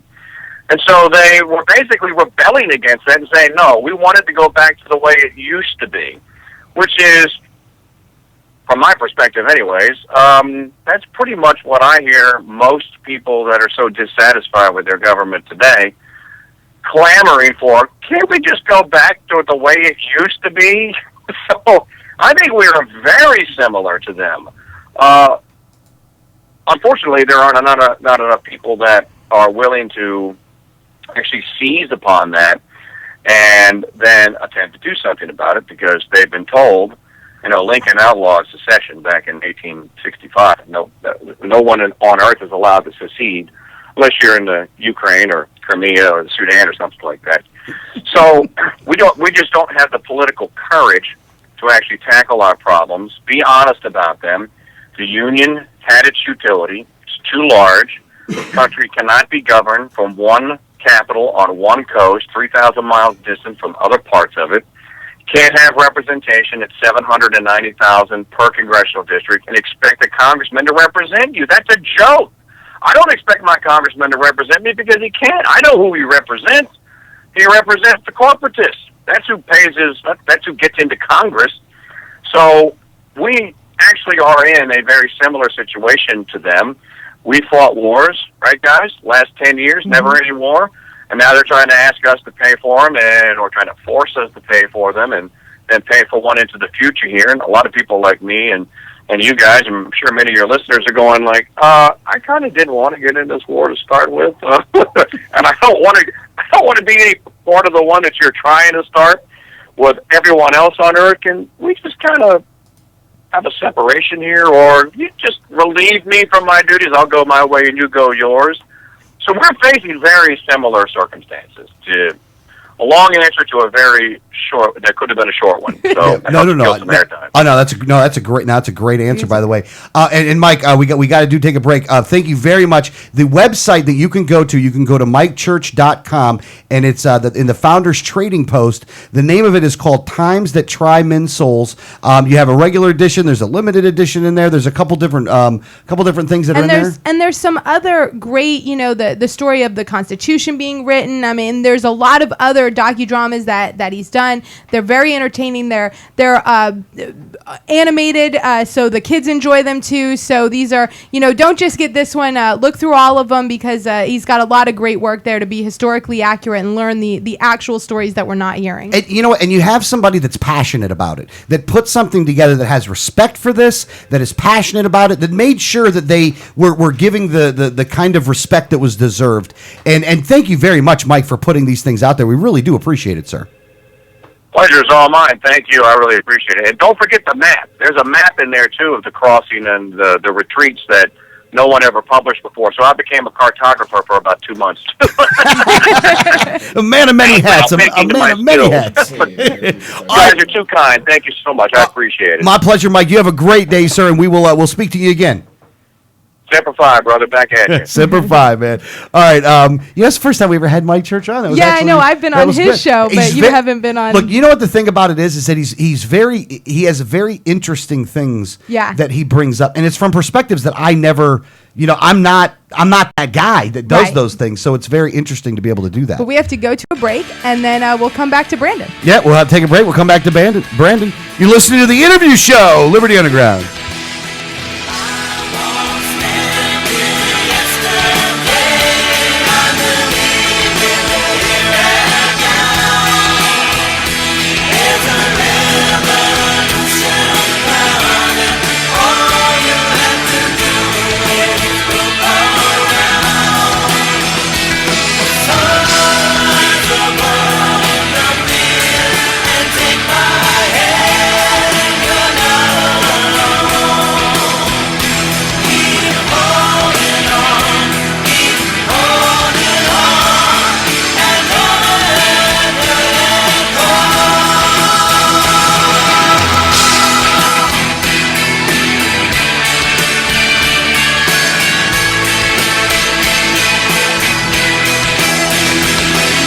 Hi, this is Gary Johnson, and you're listening to the 1787 Radio Network. The Libertarian Party of Florida is excited to announce the 2014 State Convention. Join libertarians and friends from across the Sunshine State to hear great speakers including 2016 presidential candidate Darrell W. Perry, the chair of the National LP Jeffrey Neal, plus Donald Belanti, George Phillies, Wes Benedict, Tony Stiles, and more. Be sure to reserve your seat early for the banquet Saturday evening with keynote speaker Judge Jim Gray. Jim Gray, the former judge of the California Superior Court and author of Why Our Drug Laws Are Failed, was Gary Johnson's 2012 presidential running mate. Arrive early to mix and mingle with friends at the Friday Night Social. All special events are open to the public, so even if you're not a registered libertarian, you are welcome to attend. The convention dates are approaching fast. Join us in Tampa Bay, May 16th through the 18th. Go to lpf2014.org to get your tickets today. Facts about the red light cameras. Fact, you are guilty until proven innocent. The Fifth Amendment to the U.S. Constitution grants you the presumption of innocence. Fact, red light cameras cause accidents. Accidents are up on an average of 40% at intersection with cameras.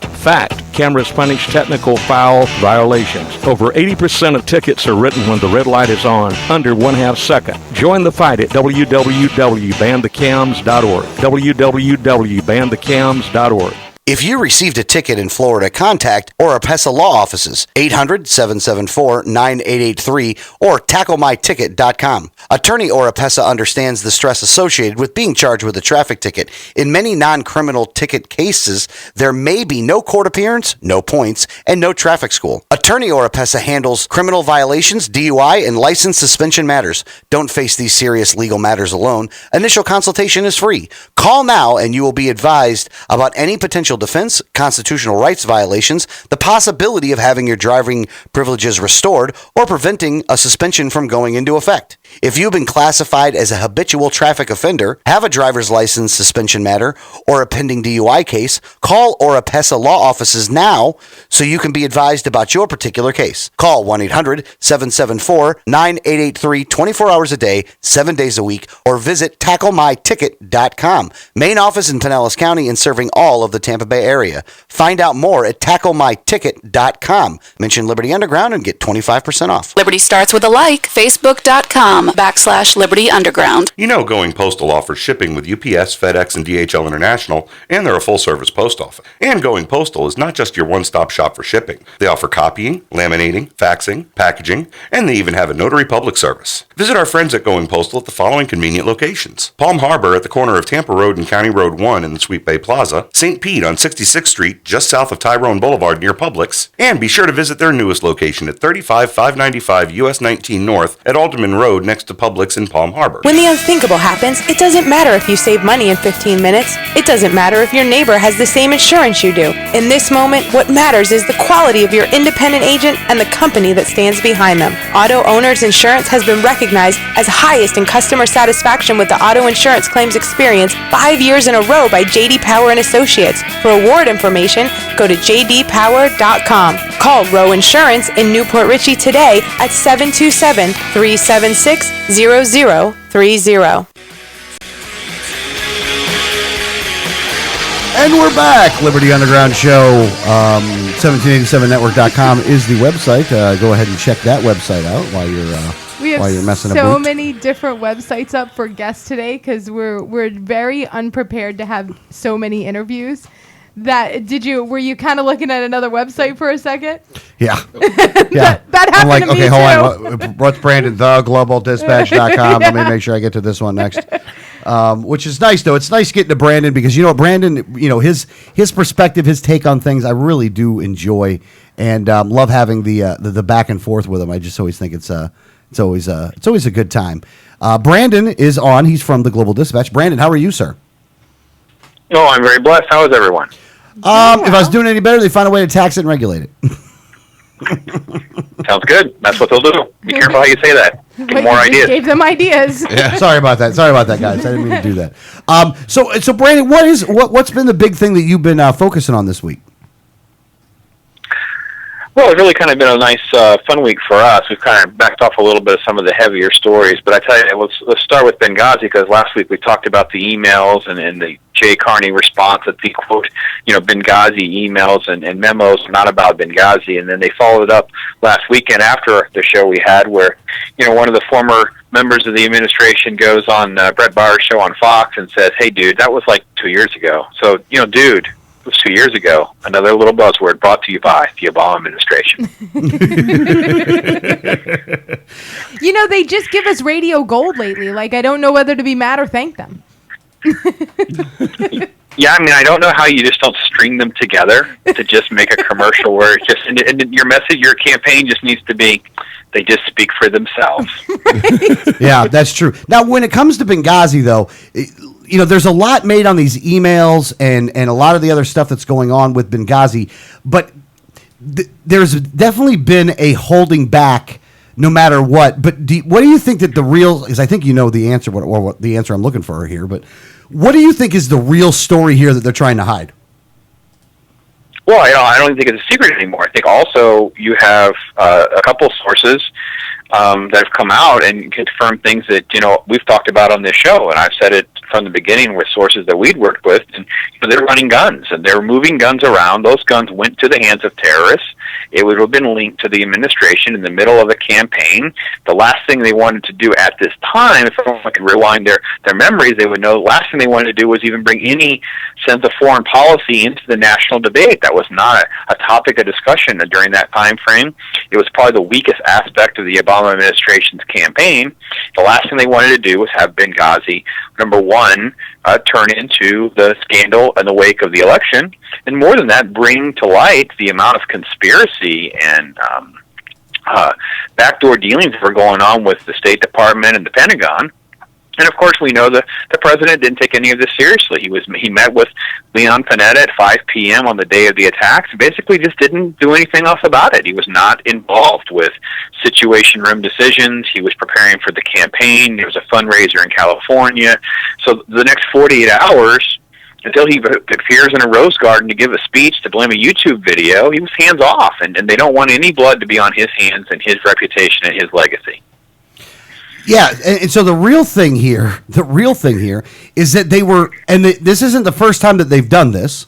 This is just the latest time that they've done this, that they got caught, is that they were giving weapons to people that were supposed to be our enemies. they blatantly and publicly have said they've done this in Syria. So for them to say that we weren't doing it in Libya, and again, we've talked about this again. The government picks good guys and bad guys. They arm what they believe to be good guys that turn into bad guys later. And in both these scenarios, in Libya and Syria, there are no good guys. There were no good guys to pick from. There is no lesser of a terrorist group. And that's what we're dealing with in this situation. And Stevens got caught in the middle of the mess, ended up not in an embassy. He was in a CIA safe house. You have people there, and you can go through who these people around him were. And, of course, the SEALs that got themselves killed weren't even on duty to protect the man. Most of them left their posts to do their patriotic duty that they swore an oath to, because we didn't supply any air support. We didn't have a flyby to scare off these terrorists with mortar launchers and things like that. And we lost, 4 American people that were committed to our country that day for the lack of any response. Yeah, I mean, so they're running guns and they're not even doing a secure job of running the guns. No, absolutely not. I mean, that's the whole part of, the Facebook warnings. I mean, there were so many things that were just sort of out there. They knew what was going on, and that's why they've played this blame game. They've used the Susan Rice puppet approach of sending her out there with all the wrong talking points with the YouTube video, and now it becomes a distraction. They use Hillary Clinton to play her game in the way she spoke before Congress, and now they've used different other facets of the State Department and the Pentagon to just basically create all this confusion. The memos and emails all point to the same thing. We know what they were doing. They didn't want to get caught. They not only got caught, it turned really bad and people lost their lives, and they don't want anyone to have to go to jail, and they definitely don't want it to flow upstream to the Obama administration themselves. Yeah, and they don't want to have a real discussion on foreign policy that we should stop doing. What we should stop doing is arming our enemies. Is that we have to stop doing this. We'd have we have a lot less Americans would get killed if we quit giving the bad guys the guns to do it. Right.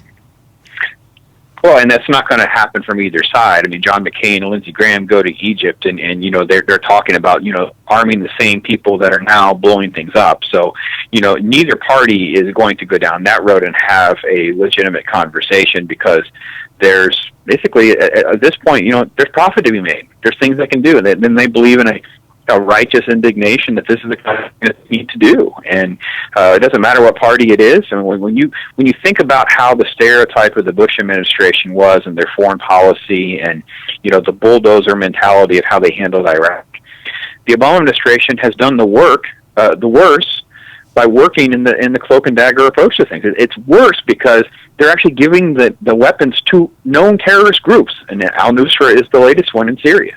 Well, and I think that at some point we as a people have to understand that our people, our men and women in uniform, our ambassadors and things like that are being killed, and the weapons being used has the Made in America stamp, and that has to be something that has to be addressed. Yeah. And the last thing I can say to that is, dude, that was 2 years ago. It was so 2013 or 12 or something like that. Now, the other thing that was, and this was a Florida story that ended up being on here, but I did want to speak about this one with you. This was the 12-year-old, right? Yeah, the 12-year-old. Yeah, exactly. Is that there's a 12-year-old that's in class during free reading time, which means that you could read basically whatever you want. And that student's, that 12-year-old's book of choice was to read the Bible. Again, that's just the book that student chose to read. And then the teacher basically said, you're not allowed to read the book. And then called the parents and said that that child's not allowed to read this book in my classroom. And she took it from him. I think he was very upset that not only was he not allowed to read it, but she confiscated it and wouldn't give it back. Let's back up just one step though, because they had incident before, and the father had told him, if this happens again, just have them call me at home. So the parent, who was well prepared to receive the phone call to defend their rights, to allow him to read what he wants to read, basically in their free time. Mm-hmm. So the incident happened because she basically humiliates the child by bringing him to the front of the class. They didn't send him down to the principal's office to make a private phone call. They didn't do anything like that. No, it's kind of like calling right in front of all the other students, and the father wasn't there. Now, she left a voicemail, a message, and that's what's become public, so we know exactly what she said, and, you can go from there. Yeah, and I think we've heard parts of the recording now because it's been on several shows and stuff. But and now the school district, the superintendent of schools, has subsequently apologized and said that he is allowed to read this. But then they kind of also went back and supported the teacher as well. So there's been kind of some mixed signals coming from the school district. Yeah, they're not going to back off their support of the teachers because that's who they are, and it's really kind of a sad state where, if any teacher sort of disagrees in this route, and this has been proven out sort of all over the country, this is the kind of stuff that we've had happen. The teacher doesn't like this. The teacher makes that decision. They don't have a right to do so. They backpedal. They reverse a suspension. They'll reverse this. They'll reverse that. But they never really denounce the teacher shouldn't be doing that. Yeah, no, they did. Now, we did hear one of the interviews from, was it the principal or the superintendent? It was the superintendent. Where the superintendent, they did say that the teacher wasn't supposed to do that, and that, we've corrected the measure. But I think I want to go to the overriding the overriding thought here, at least for me, is that whether you're a religious person or not a religious person or an atheist or whatever it is that you are, that freedom means that you have the freedom to read these things. Just because they talk a lot about a separation between church and state, and in reality, what it is more of is that the government shouldn't recognize or shouldn't promote any one religion. Institute a religion that everyone has to follow. And the goal of that is that you're free to believe what you want. Is that for this teacher to act in such an authoritarian manner against a kid who's reading the Bible it's really pathetic, and it's really pathetic that teacher is willing to do that. I mean, I again, I'm not a big person of faith or anything like that, but I'll defend that kid's right to read that till the cows come home because it's free reading time. You want to read something, then read. At least you can read. They should be encouraging that this wasn't a child that was like, well, I don't want to read, I want to draw a picture. That this was someone who did. That's what my kid would do. Yeah, this is a child who did want to read, who had chosen a book where, in a time where he had been told you can choose what you read, chose something to read, and then was told, well, you have a choice as long as it falls within what I think your choice should be. Yeah. Now, and let's couple this with another thing that's out there, though, is that there were parents up in the northeast area of the country that were in a meeting that were complaining because basically they're giving their kids a porn book. Not a porn book, but it had sexually explicit material in it. Sexually explicit material that they gave out to the kids to read, and then didn't even tell the parents that they were actually going to be doing this. That somehow is okay, but in free time reading the Bible, let's just go ahead and burn that guy. Well, we can actually go back to the dispatch, and we can point to a story where, if you remember, the images that were being taught in school through a Planned Parenthood sex education class were so graphic that when they publicized the story, none of the mainstream newspapers would actually publish the images that were being taught in class because they were considered pornography. Right. So when we published them, that was a big hoopla because we had actually published what was actually being taught in school, which was considered pornography by the New York Times or whatever. And as my son likes to say, isn't it funny how, pornography and profanity are okay in school? I mean, you may even get in trouble for it, but if you even remotely say a prayer or mention the Bible, then they lose their minds. Yeah, exactly. And we live in such a upside down world right now that you're right. That, talking about, a sexually explicit area, that's not only is it okay, but the school's going to put that stuff out. But in your own time, if you want to read something like the Bible, no, you can't. And again, that's a historical document in and of itself. Right. And I think that, you have to look at it as kind of a, where have you taken, we've removed parents so much from the education process that when a child, it has been, and obviously this is something that's in the home where they read the Bible and things like that. So when they're taking, what they do in their home and bringing it to school, which is reading the Bible, it's a horrible thing. And even when the parent calls up, it's still kind of not handled correctly. But then when you, as a teacher, give the child what is sexually explicit, you don't inform the parent, think the parent has no rights there either. So, it's almost, we've always, from having worked in schools when I was in school, and then, with my kids in school, they always say, the students with the most parent involvement generally do the best, but then the schools are doing everything that they can to take away the parent involvement. Yes. Yeah, exactly. That couldn't be more true. What else is going on out there, Brandon, on the Global Dispatch? One thing I did see, because I know we're limited on time here, did you get an interview with Antonio Banderas? No, actually, but that was sent to us to publicize to them. He did speak to a group that we work very closely with named Collider, who spoke about his involvement in the upcoming Expendables 3 film. So we were able to publish an excerpt from that long interview. He spoke to them very extensively. He even talked about him actually doing a Puss in Boots 2 movie, which I thought was just shocking. I didn't think they would ever do a sequel to that. But it was very cool to be able to be a part of that. No, that's pretty cool. What other big stories are out there though that you'd want to get to before we end this interview this week? Well, there's a lot of different things in different categories, and I just let folks kind of navigate for themselves. You can click the navigation bar at the top or the categories from the main page. But we had the latest on the movie reviews that come out today, and was great to see a film called Mom's Night Out last night, which is a nice mayhem film, kind of in the vein of a Hangover, Bridesmaid, but very clean and family friendly. So you can take your mom or your daughter or your kids to it, not have to worry about leaping over somebody to cover their eyes or figure out how you're going to explain that sexual reference to them later on. So that was a pretty cool experience. I couldn't be remiss. I would be remiss if I did not mention the Air Force was actually quoted and asked about it by the Smithsonian group, and caught a little video clip of them speaking about how they would challenge Godzilla.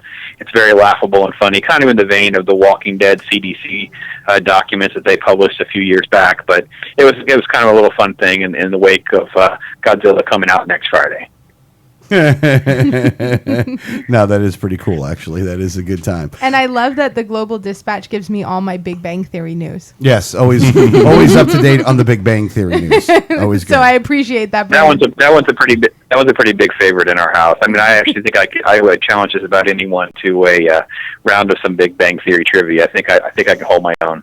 You know what? I think we're gonna have to set something like that one up, Brandon. You're in. I'll totally take that challenge. Oh, we'll do that, man. We'll go ahead. We'll get down on that. So his name is Brandon. The website is The Global Dispatch. Brandon, thank you so much for calling in, brother. You guys take care. Have a good weekend and talk hard. Talk hard. All right, man. Good times. What's funny is like on command, we all say it back to him at the same time.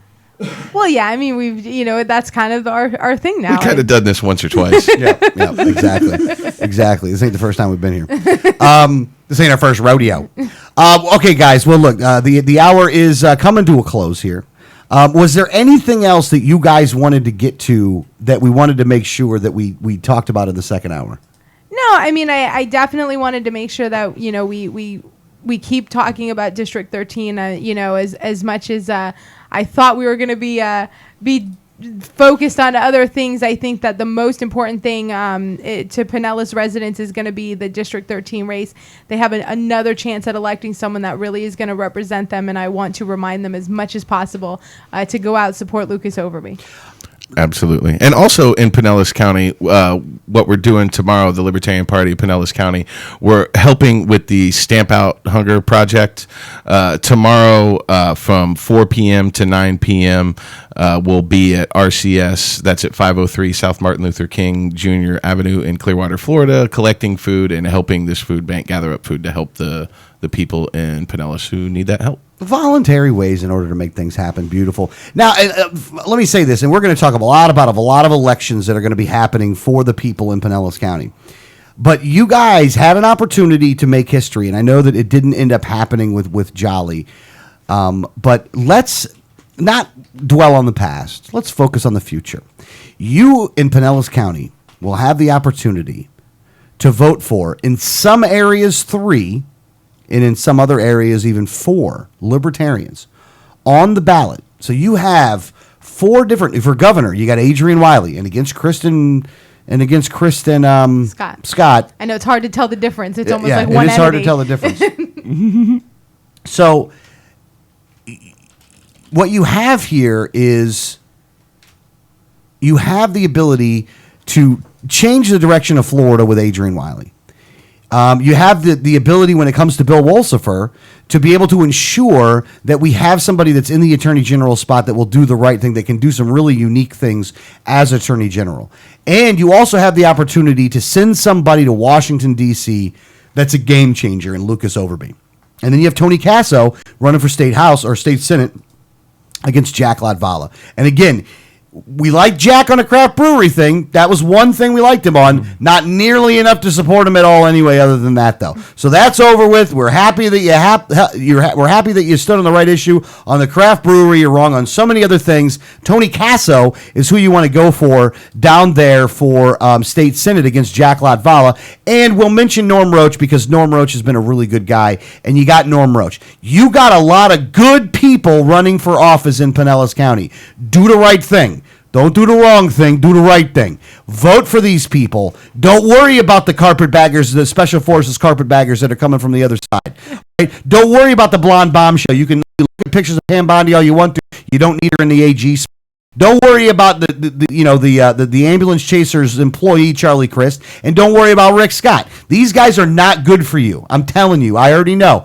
I know they're not good for you. Wiley, Wolsifer, Lucas Overby, Tony Casso, and even though he's Republican, vote for Norm. So you got good people to vote for. Do the right thing. Make sure these people win. All right, that's all I got to say about that. So hour number 2 is in the bag. Hour number 3 is coming up. You listen to 1787network.com, Liberty Underground Show. We'll see you in a minute.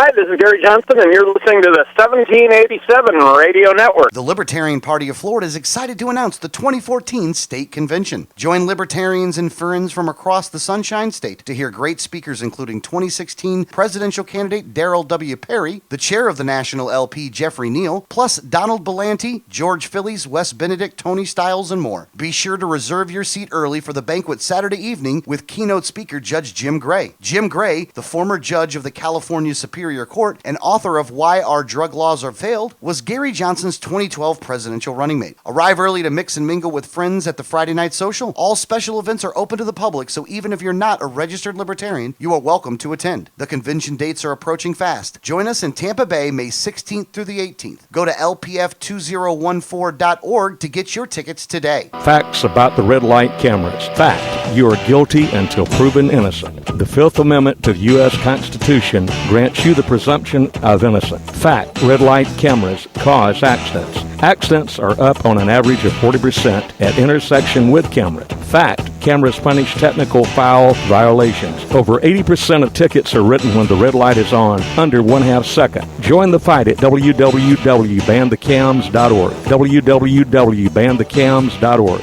If you received a ticket in Florida, contact Oropesa Law Offices, 800-774-9883 or tacklemyticket.com. Attorney Oropesa understands the stress associated with being charged with a traffic ticket. In many non-criminal ticket cases, there may be no court appearance, no points, and no traffic school. Attorney Oropesa handles criminal violations, DUI, and license suspension matters. Don't face these serious legal matters alone. Initial consultation is free. Call now and you will be advised about any potential defense, constitutional rights violations, the possibility of having your driving privileges restored, or preventing a suspension from going into effect. If you've been classified as a habitual traffic offender, have a driver's license suspension matter, or a pending DUI case, call Oropesa Law Offices now so you can be advised about your particular case. Call 1-800-774-9883 24 hours a day, 7 days a week, or visit tacklemyticket.com. Main office in Pinellas County and serving all of the Tampa Bay area.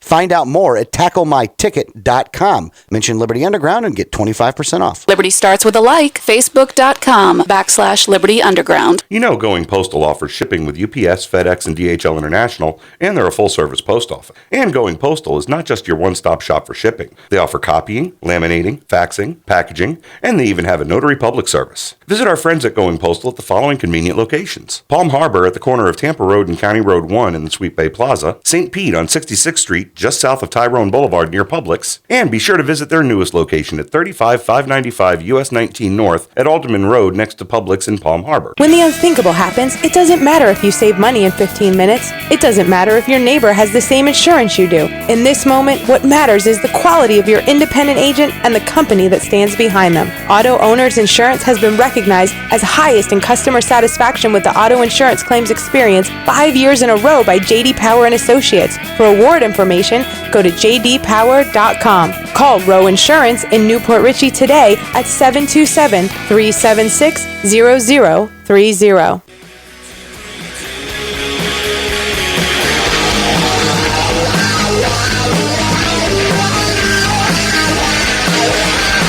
Welcome back to Liberty Underground. If you'd like to call the program, the number is 1-800-525-4032. That's 1-800-525-4032. Refresh Telecom. We won't give your information to the feds. You know, we should ask Dave about that when we had him on the line, actually. Oh, we should have this morning. I didn't even think about it. Yeah, I didn't even think about that. And look, and here's the thing. Seriously, though, big props to Dave Levitt. I mean, seriously, this is a guy that got involved and has been just running roughshod, man. Has been running crazy roughshod on all over the place, trying to make things happen and get things done. And he's been doing debates with politicians and, I mean, just, you know, really kind of getting the word out there. And, you know, he's at every meeting in all the municipalities, at the county commission, just everything that they do. He's the one there questioning it, saying, well, wait a minute, but this information says this. I don't know if you're being accurate. Yeah. Like it's really nice to see, actually. I'm very happy. I'm very happy to see with the way that with the way we have people in this party that are actually going out there and getting stuff done. We are truly attacking it like every level that you could possibly attack at. Yeah. You know, and with limited funds and with not we don't have just this overwhelming number of people and all this stuff, but just to see all this stuff happening, just makes you feel good. And then we had there's a woman, we won't mention her name on the air, but there's a woman that lives over in St. Lucie County, who's just getting started in the LP, and is already, put together so much to be able to start this county affiliate. You know what I mean? Just to get the county affiliate started. She's putting in, just yeoman's effort on this stuff. And it's just beautiful to watch. I mean, just to see what is going on around the state is a thing of beauty. And I think everybody's getting even better than they were. And it's just beautiful, which is why the next story is even funnier. Not funnier, but just more telling of what people, if you're looking to change this country, what you should be doing, but more importantly, what you shouldn't be doing. Because the establishment on the Republican side, the ones that everybody I thought was supposed to be against, including the Democrats, they are going after the Tea Party people in a very serious way. You know, the uprising within the GOP to try to take over the GOP. You knew the establishment was going to fight it, but there are gangbusters going against it, and it's really sad that. I think the one thing that saddens me the most out of this whole thing. Oh, matter of fact, let Danielle tell the story on this stuff here a little bit. Well, there was a lot of the primary battles have actually, our primary in Florida is in August, but in other states, primaries are happening all the way up, up until August, and I think there may even be one state that doesn't in September before the November elections. And in all of these Senate races, and they're really focused on, the GOP is really focused on trying to take back the Senate, take back control over the Senate, and there's a lot of Tea Party candidates that are running. And they're running against some of the establishment senators that we would all agree have done nothing well. People like Mitch McConnell, you have McCain, I think, has had a challenger, or, Lindsey Graham. And there's, a lot of these guys that we all hate have primary challengers that are very much Tea Party challengers. They kind of lean towards liberty, or, at least, their issues are much more constitutional than what you see. You have in Kentucky with Mitch McConnell, you have Matt Bevin over there and things like that. So a lot of these primaries that are happening are getting this big, this GOP versus the Tea Party battle. And we would all agree that the Tea Party probably aligns more with the written platform of the Republican Party than some of these mainline candidates. But yet, the Republican establishment is coming after these guys in a major way. And I mean, even, someone like Justin Amash, who has basically been abandoned by the Republican Party. They are going after that dude like you've never seen it. I mean, and kudos to Justin Amash, because everything that he puts on his Facebook page and every statement that he's made, he literally says, I'm here to represent the people. If the party wants to come after me, let them do it. I'm here to be a representative of the people, and as long as the people are behind me and I'm doing a good job up there, I don't really care what they throw at me. Yeah, and they are throwing everything but the kitchen sink at this guy. I mean, they really are. And this is one guy. Look, I haven't made any donations to Justin Amash's campaign, but I got to tell you, I'm about as close as I could be to actually doing it. I am, and I might actually have to break off a couple ducats to throw Amash's way, because look, they are going after this cat in a serious way, and they are exposing themselves, as a matter of fact, to do this. And they've lost, and the grassroots insurgency within the GOP has lost a ton of elections. They've lost a whole bunch of them, and with no help by Rand Paul, by the way. That Rand Paul, he went to one guy at like the last night. You know what I mean? Rand's a little too busy supporting Clausen and supporting David Jolly than he is to actually support Tea Party people. These Tea Party candidates, or these insurgents ones. And where's Rand Paul for Amash? That's what I'd like to know. Where is Rand Paul? Why isn't he campaigning for Amash? Yeah, well, you know why? Because he's more worried about his fake run for president in 2016 than he is about anything else. But that's why he's backing guys that rove backs.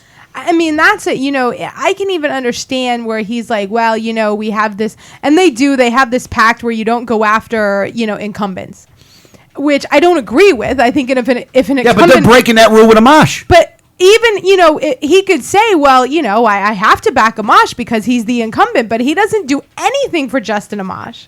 I haven't seen anything publicly when it comes to this. No, I haven't seen it either. No. Now up in Kentucky, because they have this pact where you don't go after a Republican and you don't go after an incumbent. They actually signed this pledge. I mean, this isn't like a, backroom deal. They actually sign a pledge that says this. It's very similar to the loyalty oath, but it's something that the GOP tries to get candidates to sign. Is this pledge that says that you're going to support, after the election, after the primaries, you'll support whoever the Republican is. Now in Kentucky, Matt Bevin is running against Mitch McConnell. And Matt Bevin, I actually disagree with a couple of his things. More, he's not exactly the civil libertarian, but he's by far better than Mitch McConnell. So I mean, if you're asking for who you should support in that primary, I would say Matt Bevin is better than Mitch McConnell. I actually say that most people's pets are better than Mitch McConnell. But Matt Bevin, and he's refusing to sign this pledge. He's basically saying that if he loses, he's not going to say that he's going to support Mitch McConnell. But Thomas Massey is also saying the same thing. They refuse to sign the pledge. Yeah, as they should. As they should refuse to sign the pledge. Again, you're not about it. Again, if you're going to be about principle, which is what Rand said, what was the speech that he did? That was that CPAC speech? Yeah, it's the CPAC speech where he said, "I'm not here to elect Republicans. We should be here to elect people who are going to respect the Constitution." Yeah, boy, I wish he believed that crap. Right? Boy, that'd be nice. It'd be nice if he actually believed that stuff. As he supports McConnell over Bevin. Yeah, and as he supported Jolly, and as he supported Mitt Romney, and as he supported all the other bad guys that are out there. Which, don't get me wrong, here's the thing. When you go, well, the apple fell far from the tree on that one. Nah, not really. His dad pulled the same crap in Texas when it came to the incumbents in Texas. And when questioned on it, he said, well, I'm a radical, but I'm only so radical. I can't be too radical. I still got to get elected. Again, it's one of these things that it's amazing to watch. And at the same time, I'm surprised that so many people are willing to give these people a pass who are making it so that there's nobody good up there. Is that, again, if you want to say Rand's good up there, okay, well, then he's the only one then. Amash, because if Amash loses, then we lose. Here's the thing. If Amash loses, we lose the new Ron Paul of the House. Mm-hmm. We lose that. Absolutely. That's gone if that's the case. You know what I mean? So Amash has been the biggest steady Eddie when it comes to this stuff. And for Rand should be in Michigan, in his turf right now. He should put out a robocall for him instead of the Karl Rove supported guy in David Jolly. When you wonder why we get mad, when you wonder why we think that it's useless to ever do anything in the GOP, I want you to look at instances like this for you to understand the why. Yeah. Now, in North Carolina, you had, we were talking about McConnell and Matt Bevin. You had another one going on in North Carolina, which was Greg Brannon against Tom Tillis. Yeah. Now, this is a Democrat-held seat. This is, I think, Kay Hagan's seat. But Tom Tillis is not anywhere close to what you'd consider a constitutionalist. I don't even think he'd fall under their odd term of conservative. I don't know what you would call Tom Tillis besides a Democrat with an R after his name. Trotskyite. But Greg Brannon, who, again, civil liberties wise, I disagreed with, far better choice, was definitely much more respective of the Constitution and got nowhere against Tom Tillis. And this was one of those establishment backed against the Tea Party. And Tom Tillis won. Yep, he did. Because the people that made it into office refused to help the other people. Now, Rand did make one appearance for Greg Brannon. Like in the last couple days. Yeah, and that's the one that you were talking about where he came within 2 days of the election and was like, oh yeah, Greg Brannon, he's a great guy. Yeah. That's what he did. That's what he did. Again, it's these guys, they're selfish. They're only concerned with their own self-interest. That as a movement, they're not going to help anybody else within that movement. Again, Tillis got 45% of the vote. Yeah, 46%. Brandon, 27%. There was a third person in the race that got 18%. Well, actually, there was a couple other people, Grant and Snyder. They got, under 5%. But Tom Tillis got 46% of the vote. I hope the Democrat wins that one. I really do. I mean, listen, at the end of the day, I don't think Tom Tillis is going to be any better. Yeah. Now the reason that the reason and what you're gonna this is what you're gonna see, by the way, is that people are gonna say, yeah, we need to support Tom Tillis because we need to take the Senate back because he's running for Senate. Right. So they're gonna go, we need to take the Senate back, and if you don't like that, then you're anti-American or whatever bull crap that they're gonna put out there. Here's the thing. We talked about it in the first hour. Republicans have had control of the Senate before. No child left behind. Patriot Act. Medicare Part D. Medicare Part D. No child left behind. Did I already say that? You already said that. We had the TSA. TSA. Doubling of the size of the federal government. NSA. NSA. DHS. DHS. So let me get this straight. You're telling me that we need to make sure that the guys that did all that stuff get back because the guys in charge right now are so horrible? Is that what you're really telling me? Who's this we crap? I'm still trying to figure out the we crap because I don't think that Tom Tillis would be considered in what I would think the we crap is, unless the we crap includes the Republican establishment. Maybe that's what it includes that, And again, the Democrats are no better. No, but they're not so evil that you have to go Republican.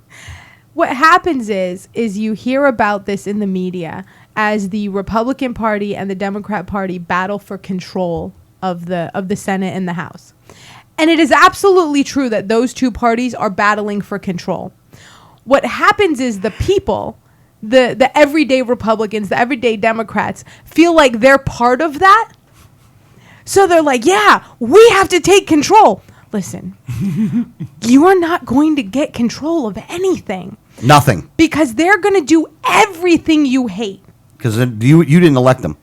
They're worried about their own establishment control because that's how they stay rich. And their cronies that give them money. So they don't want you, Joe Citizen Republican or Joe Citizen Democrat, to have any control. You have nothing. Because they despise you. But they need to use you so that they keep their control. Because you're a lemming to them. So they're going to sell you on this, we have to take control. But you're not going to get control of anything. Not at all. You're not even going to get control over how you vote. You know what? You're lucky you're allowed to have staplers. Right. They're actually, like the little control you had in your own house, they're actually going to come take that away. Yeah, they're coming for that too. So stop lobbing yourself in with this we. Yeah, there is no spoon. Because the we that they're talking about in the media and that the parties are talking about is their own power and their own corruptness and their own way to stay rich. And the people that pay $1 million to do it. Yeah. You're not getting any of that. Not even a dime. So just let this be a lesson to you. When they say we, that doesn't mean you. Yeah, quit voting for them bastards. When they say we need to control, the control is going to be them, and the usury is going to be on you. Consider yourself to be a plebe. So there is my public service announcement for all of the people in both parties. With angry subtitles by Alex Snicker. That was awesome, by the way. But and this is and she just doesn't get it. I honestly feel bad. She feels horrible. I really feel bad for because when we go out to speak to these groups, these guys honestly they really, really want to see a change in the country. They're trying. Like they really do.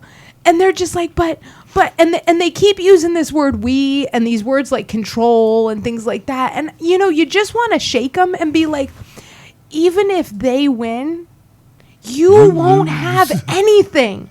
Like you still will control nothing. We. I don't think you know what it means. You keep using that word. I do not think it means what you think it doesn't mean the same thing you think it means. Exactly. I'm done with this game. What are you talking about? This is a fun time right here. This is awesome. What are you talking about, Danielle? I mean, honestly, I waited till you were finished, and I didn't really interrupt. I know. You know what I mean? I put in one little thing, and then I move, and then we go on from there. No, it's like a very controlled rant. It was awesome. I liked it. Greg liked it. No, it was kind of cute for a while. But no, I mean, But it's over now. It's over now. But there's this, listen, there's this big battle of this Tea Party versus the establishment, and I really hate to break it to the Tea Party, but you're losing. And the reason is because you keep aligning with them when they kick your ass. Yeah. You keep selling out to the establishment. Well, here's the thing, is that people see that. Mm-hmm. And that they go, well, it's going to happen. These guys are just going to fall back in line with them again. They're not going to be worried about. Here's the thing. You really want to scare those guys? Leave. I know how sometimes they'll say that, well, if we leave, then they'll just be able to do whatever they're going to do. Okay. They're doing that now. Yeah, that's currently the situation. And the problem is that the reason they have so much power to do that is because you're a part of them. And because they know that you'll fall in line with them. Is that if you got out of that situation and were fighting them on the outside, you're still able to do the influencing on current legislation that you're looking to be able to do. You can still do that. You don't need to belong to the GOP to do that. You don't have to. And I know that they're thinking, a matter of fact, your influence is less if you do it inside than if you do it outside. It's not the same amount. If you're either NPA or in one of the third parties, they're not guaranteed your vote. So you're a constituent that holds a lot of power because they have no idea how you're going to vote. Like every person with the R after their name, they're already like, I can tell you whatever you. Yeah, they know percentages. Yeah, they're like, listen, whatever I say here, you're going to vote for me no matter what. So whatever, I'll pat you on the head, tell you thank you, and send you on the way. Don't forget the cell phone number. Yeah, and the cell phone number. Now, anyone who comes in. That's a phone sex line. Anyone who comes in as an NPA or in one of the third parties, they come in and this guy, this politician has no idea how you're going to vote. Mm-hmm. You have given them no inclination of how you're going to vote, and now you're saying, I'm angry. And I'm angry at you for this. They have to listen because, number one, they need votes. I mean, because independents, NPAs, third parties sway the election every single time. And that's at current numbers. Right. Mm-hmm. Every single time. There is not an election around that is not swayed by that vote. If that vote were to go one way or another, the other person would win. That's how close elections are. Imagine if that is bigger than both of them. Well, that would be great. I mean, that really would be. And how that changes politics. Yeah, that changes everything. But, you don't understand what power that independent, third party vote is because it sways every single election every time. So when you go in there to talk to your politician, you have immense power when you come in as something other than the two parties because they look at you as this, you're the one swaying the election. Not the Republicans or the Democrats. They're going to vote the way that they're going to vote. The D's are going to vote for the D's and the R's are going to vote for the R's. And that's going to be just about even, maybe 1 point here, 1 point there, but it's going to be pretty much even. But it's going to be that third party independent vote that is going to decide the election. They decide it every single election, every single year, every single time. They have to cater to you when you come in. They have to listen to you because if that section of the population is pissed off, they lose every time. Mm-hmm. Yeah. Yep. You're exactly right. Yep. And this is why you shouldn't be in the major two parties. Yeah, you should leave. Look, I would appreciate it if you went Libertarian, but if you went MPA, I'm not going to be mad at you. Just not going to be mad at you. Go MPA then. I'm perfectly... Look, if you're so Libertarian you can't belong to the Libertarian Party, more power to you. Yeah. And I actually have more respect for them than what?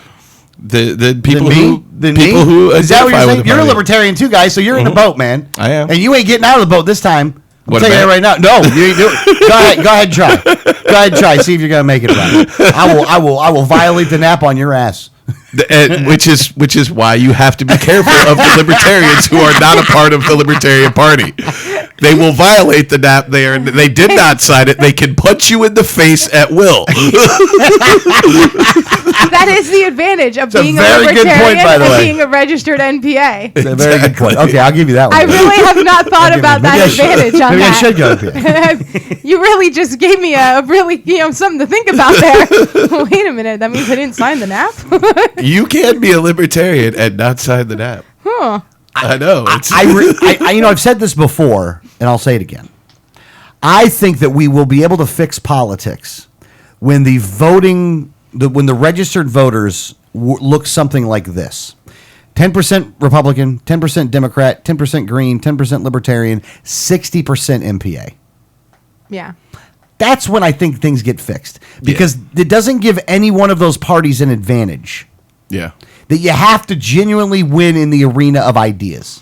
Yeah. And you have to genuinely offer something that everyone can at some point come to an agreement on. Right. Correct, and you have to provide solutions, not ideological rhetoric. And I think one of the things that even libertarians can run into is that you don't give the actual solutions to what the problems are. Oh no, especially libertarians run into that. Yeah, they do a lot of running into that. Now I'll tell you this in our own way. I think that we're trying to change that dynamic, though. I think that in Adrian's run for office, I think in Bill's run for office, I think in Tony's run for office, I think in Lucas's run for office, I think those guys have been much more on the issues and discussing the issues. Yes, absolutely. In a very serious way. We do have some really good candidates that are talking about solutions, no doubt. But the Libertarian Party, without a doubt, also has a long line of people that are stuck to ideology and not really practicality. You mean like I own my own life legislation? Right. Yeah. No, I understand. Well, look, and I think in order for the Libertarian Party to grow, and I truly believe this, so much so I believe this, you have to understand what is currently going on, and you have to be able to explain it to people in a real way, and you have to be able to explain what your solution would be. And while many of these solutions, that the end goal is a certain thing and the plan to get there is a certain thing, you have to make sure that you're explaining that part of the plan while explaining, and you can explain the end goal in like a sentence. And when it comes to like what's a good one here? Craft brewery. When we talked about craft brewery, we said in the beginning of the day, look, we don't even agree with the 3-tier system, but let's put that aside for a second and actually talk about the issue. Is that a fair way to say it? Yeah. Put aside my disdain for the 3-tier system. It's here. We have to deal with it. So how do we best deal with the system being here? Well, I think a better way to say it than the way that you just said, if you don't mind me correcting you a little bit here, but a better way is the bill to eliminate the 3-tier system is not the one that's up for debate. Well, yeah, and it's a federal law, so that's not. It's even further from being up from debate. Yeah. We're not here to have that debate on this bill. Even though I will tell you where I stand on this, that I don't agree with it in and of itself, we're not here to debate that. Let's go into the debate we're here to have, and let's have that debate. Because that's a good way to go about it. I think it's a good way to go about it because it does lay out your position. Because, look, most libertarians' positions are actually pretty easy to at least say what the position is. No, we don't want you to do that. Right, we don't agree with this thing in and of itself. And you could just plug in the issue there. Yeah, pretty much. But, and like when you talked about craft brewery, the bill that we're talking about is when should brewers have to be in the 3-tier system. Well, we can argue all day about the validity of the 3-tier system, but that doesn't fix the bill in front of us. Yeah, and it takes us out of the argument. Right. Because the bill in front of us is when should they be put in? Not whether that should exist. It's when should they be put in. So we have to battle that. Because, listen, I can tell you all day, well, it shouldn't exist. Well, it does. Well, it shouldn't. Well, it does. Well, we can do this for a year. Yeah. And at the end of the day, who's losing? No, you don't. Yes, you do. The craft brewery industry. Because someone who doesn't, they don't have a voice. And so us giving them a voice and just talking about philosophy isn't helping. So this is why politicians run roughshod. And your point there is kind of coming back to what I was saying about how libertarians are the worst at that, because it becomes the debate of, well, this is how it is. Well, it shouldn't be. Well, that is how it is. Well, it shouldn't be. Well, the shouldn't be, yeah, fine, okay, but that doesn't change anything. And sitting here having this conversation does't help. We're not getting anywhere. But you know what, though, I think the people coming into the party now, and I think that there are a good amount of people that have been around for a while, though, that are changing on that though. That is changing in a serious way. And you can see it what happened with Jared down at his county commission when they're arguing over a seawall. Again, a seawall's not a big thing, but you're able to argue the principle while arguing the issue at the same time. I would argue that we are able to much better get the actual message out there than if we didn't. Than if we just said, you own your own life, and that's just the way we're going to do it. That doesn't make it. Nobody cares about that. But if you can equate your philosophy to something that's currently going on while acknowledging that this is not what I want, we're not arguing about right now. So but I will argue about how you want to bring this up, and I can bring my ideology into this to still give you a rational solution to the problem. That is what you are seeing more of that. And, as long as I got breath in my body, we're going to continue to go down that road. Mm-hmm. Yeah, you got to bring it home to the people. You got to bring it home. You got to bring it home. You got to make them see how it applies to them and their daily life. About a boy named America. Well, and that's what it comes down to is, listen, I can argue all day for the craft brewery industry that the 3-tier system shouldn't exist. But at the end of the day, it does exist. We're not getting rid of it anytime today. So let's mitigate the damages. Mm-hmm. And that's what it comes down to. Stop the bleeding. Government exists. They are involved in everything. Now, we can argue all day that they shouldn't be. I agree. They shouldn't be. But that's where we're at. So we're at a point where we're just trying to mitigate the damages. And if we can keep the damages to a minimal level in certain areas, we have to consider that a win. Because it is. Because if we weren't there fighting, they'd be involved a lot more. Yeah. If we weren't at the craft brewery fight, they would have passed that bill. Mm-hmm.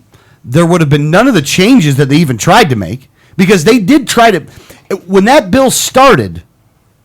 And where it ended up was not the same thing. No, because it started where every craft brewer who brewed any beer would have to sell their beer to and back at a higher cost. And it wouldn't have left. It would have sat in your brewery, and you would have just paid an extortion check to a distributor. Yeah. And if we hadn't gotten involved and gotten the grassroots activated to get involved, that's what would have passed. Yeah. Latvala got more calls on the craft brewery bill than he did on the giving tuition to illegal immigrant bill. And people are pissed about that one. Mm-hmm. I mean, people are pissed, fuming up. And he got more calls on the craft brewery deal. Right. And if it wasn't for that, every craft brewery in the area would have been significantly hurt. They would have had to pay extortion to a distributor. Some of them have been put out of business. A lot of them a lot of the smaller ones would have been put out of business. And and even if it had passed with the changes, they had to change it each time going, wait a minute, we're getting our asses handed to us right now. Well, let's change it here. Maybe they'll stop calling. Yeah. And then they change it. And say, well, anything over 2,000 kegs. And then we're like, wait a minute, Anheuser-Busch is 80 million and you're talking about 2,000. Something here isn't right. And then they were like, okay, we're getting our asses handed to us again. This 2,000 thing ain't going to work. Well, let's keep the 2,000 and add in a 20%. That'll fix it. That'll fix it all. And so they kept having to change it because of the voice of the people. And in the end, the people weren't even having that. They were like, no, you do that, you're not elected again, period. And then they had to say, well, let's try to sneak this in next year because we're getting our asses handed to us again. Yeah, and meanwhile, we'll go out, find some big craft brewer places. We'll get one guy to buy into what we're doing, and then hopefully he'll be able to sell that to the rest of them. Yeah, so, that's, and that's what ended up happening with that. And that was, listen, we could have, as libertarians, just said, well, get rid of the 3-tier system. And we're not compromising for anything until you get rid of that system. Which was a discussion. Yeah, which was a discussion. Don't get me wrong. Privately, we did have that discussion. It was like, okay, look, man, let's just go after the damn 3-tier system. Yeah. that was a quickly squash discussion. Yeah, but I really enjoyed saying it, though. I know you did. But and you know what would have happened is every microbrewery would have had to been entered into the 3-tier system. Nothing would have changed. You would have ended up with jobs lost, and and it comes down to we mitigated the damages. Listen, would I have loved to get rid of the 3-tier system? Yeah, it's absolutely asinine. Like, the fact that if you buy a beer straight from the brewer, you will not be an alcoholic. But if you buy a beer from a retailer who bought from a distributor who bought from a brewer, you you won't be an alcoholic is ridiculous. That is the dumbest argument I've ever heard for anything. You will be broke for paying for all those middlemen, though. Right. Here's the other advantage that you get when you go up there and fight this thing in the right arena. You learn what they say. You look. It's all a matter of public record if you go out and look for it. But if you don't know it's there, it's very difficult to find. These statist authoritarian psychopaths pull themselves out, show themselves for the scumbags that they are on a pretty regular basis up there. And we just don't give everybody that information nearly enough. Well, and that is what, I mean, Danielle doesn't use those words, but go ahead. Right. Even on this craft brewery, and they run to this all the time. It's public safety and it's for the children. Oh, God. And this is what you heard in craft brewery. And I know we keep going back to this because, they were pretty much afraid to do anything else. It's a great example, It's a great example. It's a great example for this year. And it's a nonpartisan issue. Everybody likes beer. Yeah, you can be a commie and still like beer. So it's one of those issues where you go back to craft brewery, and what was the argument? Well, it's public safety. Everyone will be an alcoholic. Yep. And it's for the children because kids will buy beer. And you're too stupid to buy it from them. Because apparently, a person who brews beer isn't smart enough to look at the date on your driver's license to make sure you're 18. Well, they're too busy brewing the beer. Yeah, and I don't even understand the rationale that, again, retailer who bought from a distributor, who bought from a brewer, smart enough to check ID. Brewer, not smart enough to check ID. Because that's the rationale. Kids will buy beer if we don't have it change hands 3 times. Danielle, don't you understand? It's about the children. Do you hate children? Do you want to throw the children off of the cliff with grandma and black people? And this is, I heard this and someone... You're a racist, homophobe, xenophobe, hate kids, geriatric phobe. You're every phobe there is. Kitty phobe, geriatric phobe. I had another discussion with someone at an event who said that if we don't drug test all state workers, that would include firefighters and police, and that if we didn't start drug testing them, we were going to have drunk firefighters and drunk police officers. No, we already have drunk firefighters and drunk police officers. And I said, and I looked at this, and he was very, I feel bad for these people. I feel bad that they're stuck in these lies. And he looked at me and he was like, you just want drunk firefighters and drunk police officers. And I said, no, sir, I have enough faith in our police officers and our firefighters that they understand that when they're on duty, they shouldn't be drunk. Do you not trust them the same way? Because maybe we have a problem in the hiring process, not necessarily whether we drug test them or not. And he went, well, I'm not saying we have stupid firefighters. I'm like, well, apparently you are. Yeah, that's exactly what you're saying. So you're not saying they're stupid. They just have no moral fiber and can't keep from drinking on the job. They're just stupid. I'd put that fire out completely toasted if it wasn't for that drug test. I mean, are you kidding? What firefighter says that? It's like they're going to show up to fight a fire with bottles of Everclear and just pour that on there. It's not working. It's not working. That's not how this works. I've been drinking. That's not how any of this works. I think Danielle loves that commercial so much because she feels like she says it all day. I feel as I talk to people, I'm like, no, that's not how this works. That's not how any of this works. She lives that commercial. I live that commercial. I feel that woman's pain as she stands up going, no, that's not how this works. I unfriend you. But we hear these things. I love that commercial. I'm sorry. I do. Hold on a second. Like that. I'm honestly, there might be a little bit of truth to that in some circles. Oh, absolutely. You know what I mean? I put it on my wall. I got it on my wall. I put my vacation photos on my wall. All right. I'm sorry. Go ahead. Danielle. But and this is we've gotten the public and the two parties, the ones that want the control. Again, let's go back to they want the control. There is no we. You are not getting it. It's them. No spoon. And they want the control, and they have convinced you that they should have the control because you are not smart enough to live your own daily life without them. That you don't understand not to put a radio in the shower. That you don't understand that you shouldn't put your hand down the garbage disposal and turn it on. They honestly think you need them to tell you all these things because you can't do the most basic function of putting toothpaste on a toothbrush without some government warning. And again, no, Danielle's exactly right. Oh, yeah. The people you have elected think that you're too stupid to actually be able to live your life yourself, that you need them, and that they're doing you a favor. That's why they named the schools after other scumbag politicians. That's why they named these things after their people. They think they're better than you. The difference between a libertarian is we don't think we're better than you. We might think we're better than you, but we don't think we know so much so that we know how to run your life. Maybe that's a better way to say it. We don't think we're smarter than you on how you should run your life. Right. We just want to make sure that nobody else tries to do that to you either. And we'll protect you for that. We're not going to have government giving you handouts for it or anything like that, which, it is what it is. But we're all for charity, though. Again, look what Greg talked about in hour number 2. You know what I mean? What are they doing down in Pinellas? They're trying to find voluntary ways to help one another. Boy, that's a great idea, isn't it?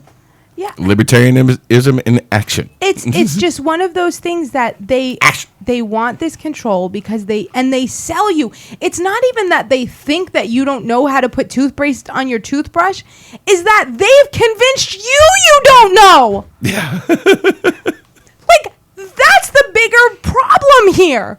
Is that not only do they think that you don't know to put one foot in front of the other, they've convinced you don't know either. And you bought it. You bought it hook, line, and sinker and said, well, I need them. I don't know how I'll walk down the street. How will I get this done? How will this happen? Who will put up signs on the roads to stop me from traveling on them? And it's like, well, how will I know which way to turn? That's the bigger, and they've won in that arena because you've allowed them to. Yeah, we're trying to take it away. Because you haven't stood up to say, no, I can do this. I can do this on my own. I don't need a we to have control. I have control. I can do that. I can wake up. I can put the toothpaste on my toothbrush. I can do this without you, and I'm going to. And until you get to that, we're not going to see things change. We can mitigate some damages. And we're doing that. We're up there fighting and mitigating the damages. But we're never going to get to that point until every one of these people stand up and say, no, there is no we. You know why there's no we? Because I don't need you. There's an I, and I'm going to have control without you. And until everybody stands up and starts saying that, we're only mitigating damages. Got a long way to go for that, though. America. Long way. I don't think we'll ever see that. Well, I think the other thing that happens by going up there is to be able to actually give an accurate representation of what they're doing up there. Well, listen, and I think you have more people standing up to saying, no, there is no we, because we're starting to tell them the actual story. Yeah. Because you have people saying, no. You want to know why there isn't a we? This is why. and that's and we are. And listen, and we need to do more of that, and we need to be better at it, and we need to stop telling people that they're stupid for not knowing and just tell them what they need to know. Yeah. No, I agree with you there. I agree with you there. It is just, it's amazing.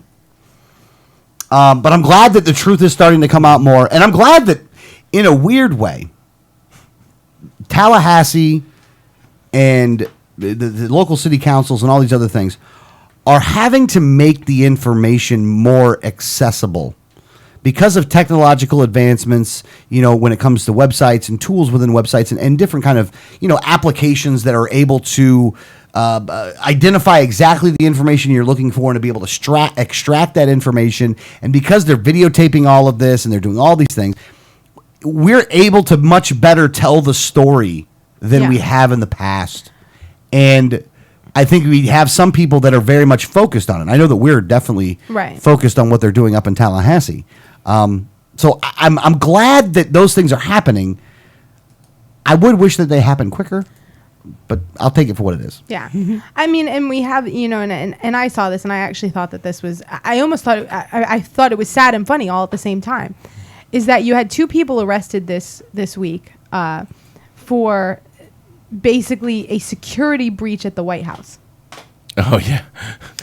Now, they've both been charged, and I have to look through the actual charges. They've both been charged with discharging a missile. Yes. Well, because missile in the clinical term means something completely different than what people tend to think. Both men were charged with throwing missiles at the White House. Mm-hmm.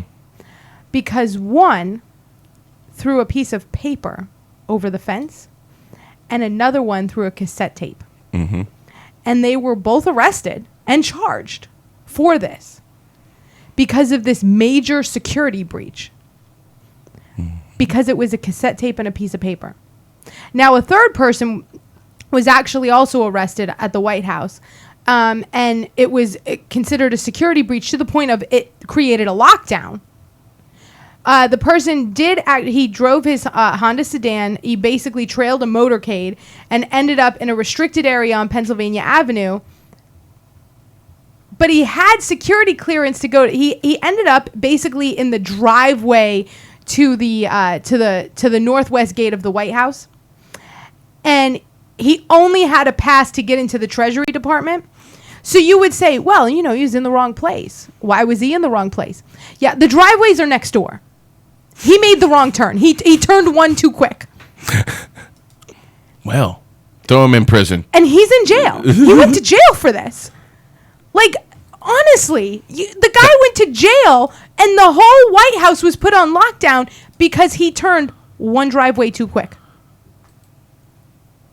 If our country and our president and our Secret Service is on that high of alert and that having that much of an overreaction to someone taking a wrong turn, I think it's safe to say we're way too paranoid. Yeah. Yeah. A little bit. So, well, look, honestly, these guys are just looking for a reason to mess somebody up. Yeah. Well, and that's anything it. they can arrest you for. I mean, these were and we talk about like these zero tolerance policies that we had to have a bill this year that you can eat your pastry into whatever shape you'd like to eat your pastry into. Yeah. That, because we have these zero tolerance laws, we end up with other ridiculous laws because of the zero tolerance. Yeah. It's the same with this. It's a cassette tape and a piece of paper. Get over it. There was no security breach. They threw trash. And it was hundreds of yards from the actual building. Yep. Like, if you actually see where the gates are and where the fences are compared to the White House, I don't care. You give me the best pitcher in baseball, and they aren't hitting the house, especially with a cassette tape. Yeah. What are they trying to do? Give the president a mixtape? Yeah, I guess. I made this for you, Mr. President. I love you. Might have been a fan. It could have been. It could have been a love letter. Yeah. They didn't say either way. No, it's in jail. They were in jail. Russia Today.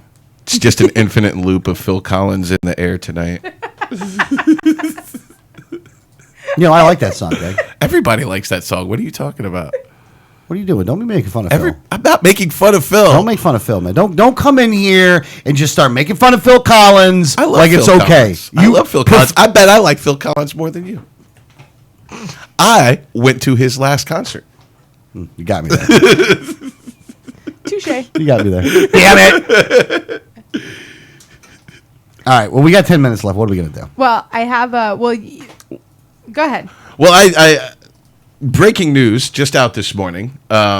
We talked earlier about Reverend Sykes, the Democrat that was forced out of the CD13 race.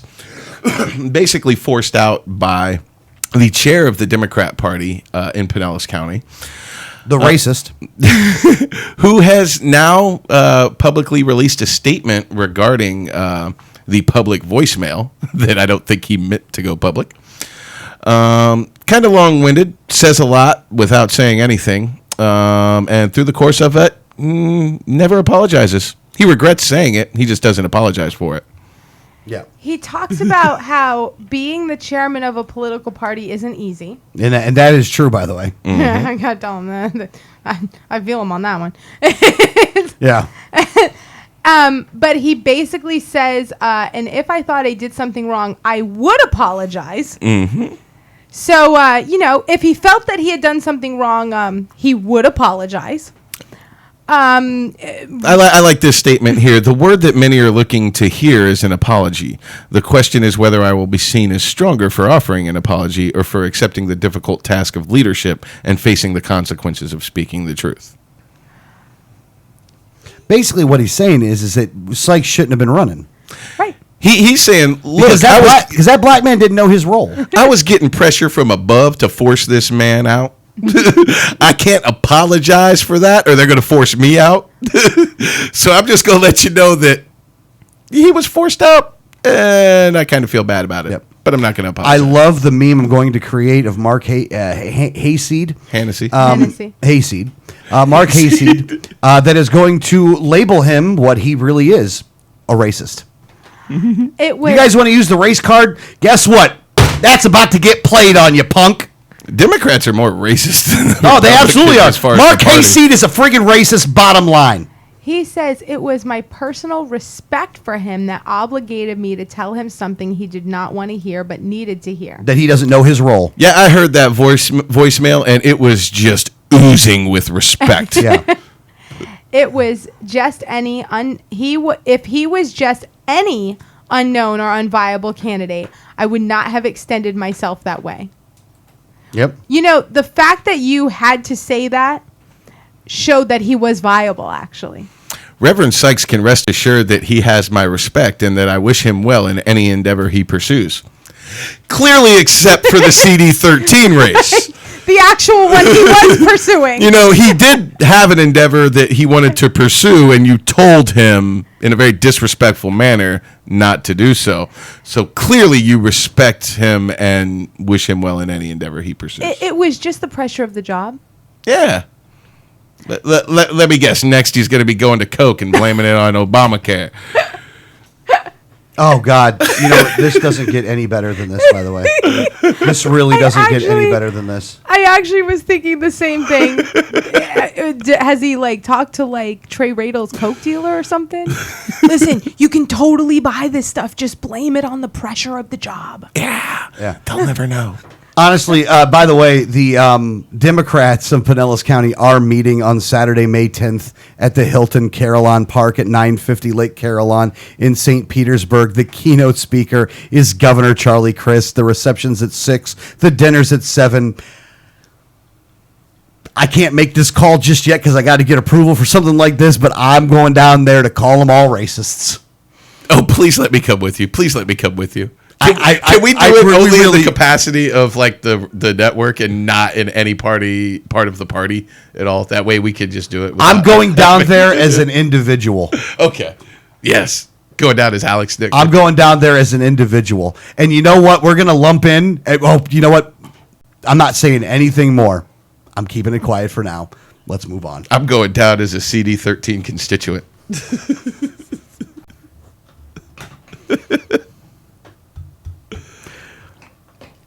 Sometimes radio doesn't do justice for those. Sometimes things just work out well. I don't know how well this is going to work out. Really? Yeah, because we have plans at that exact Saturday time. night? Yeah.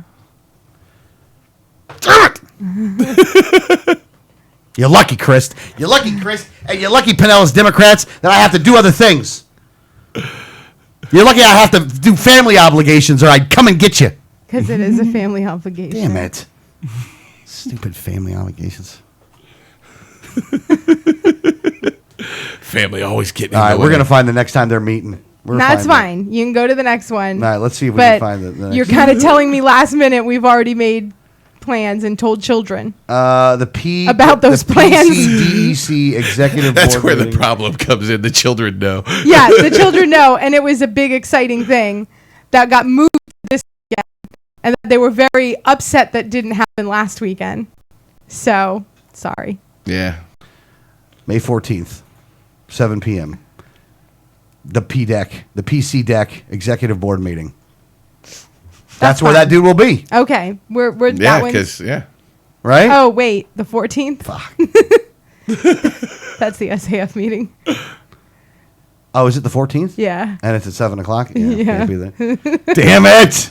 Okay. What's the next one? It's gonna be 6 months before you can get down there and call him. I will schedule a time to come down and protest you people. Lucas is gonna be elected before he gets a chance to go down there and actually complain to them about this. Oh no! I was like, okay, the 14th. Oh wait. All right, I'm gonna view all events here. See what's the next one is. I think they actually got a hold of Danielle's Google Calendar and are now booking their events based on her availability. Based on the cloud. 22nd. No, not 22nd. Damn it! Like there's no day we can go down there and do anything.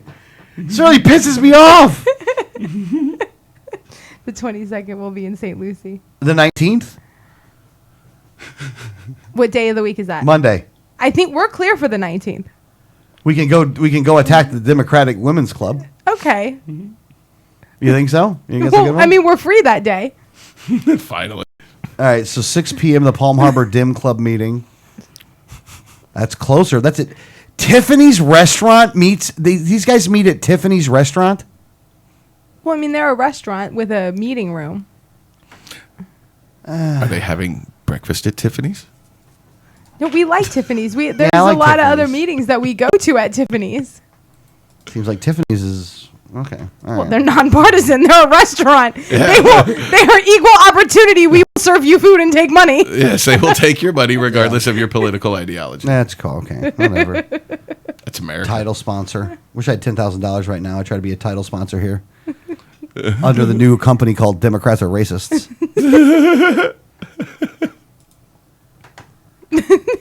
Sorry to burst your bubble that you can't go. Yeah. It was just last minute. Like tomorrow. God, I hate Democrats. And you hate them both. Yeah, I hate them all, but You are an equal opportunity hater. well, sometimes I hate Republicans more. Sometimes I hate Democrats more. It just all depends. You know, Today, are you hating Democrats more? I'm feeling like I'm hating Democrats more. I think I still go evenly on both. I don't know. I think I have a. You know what it is? It kind of like it fluctuates a little bit here and there. Depending on what's going on. How often do you really need to take a shower? By the way.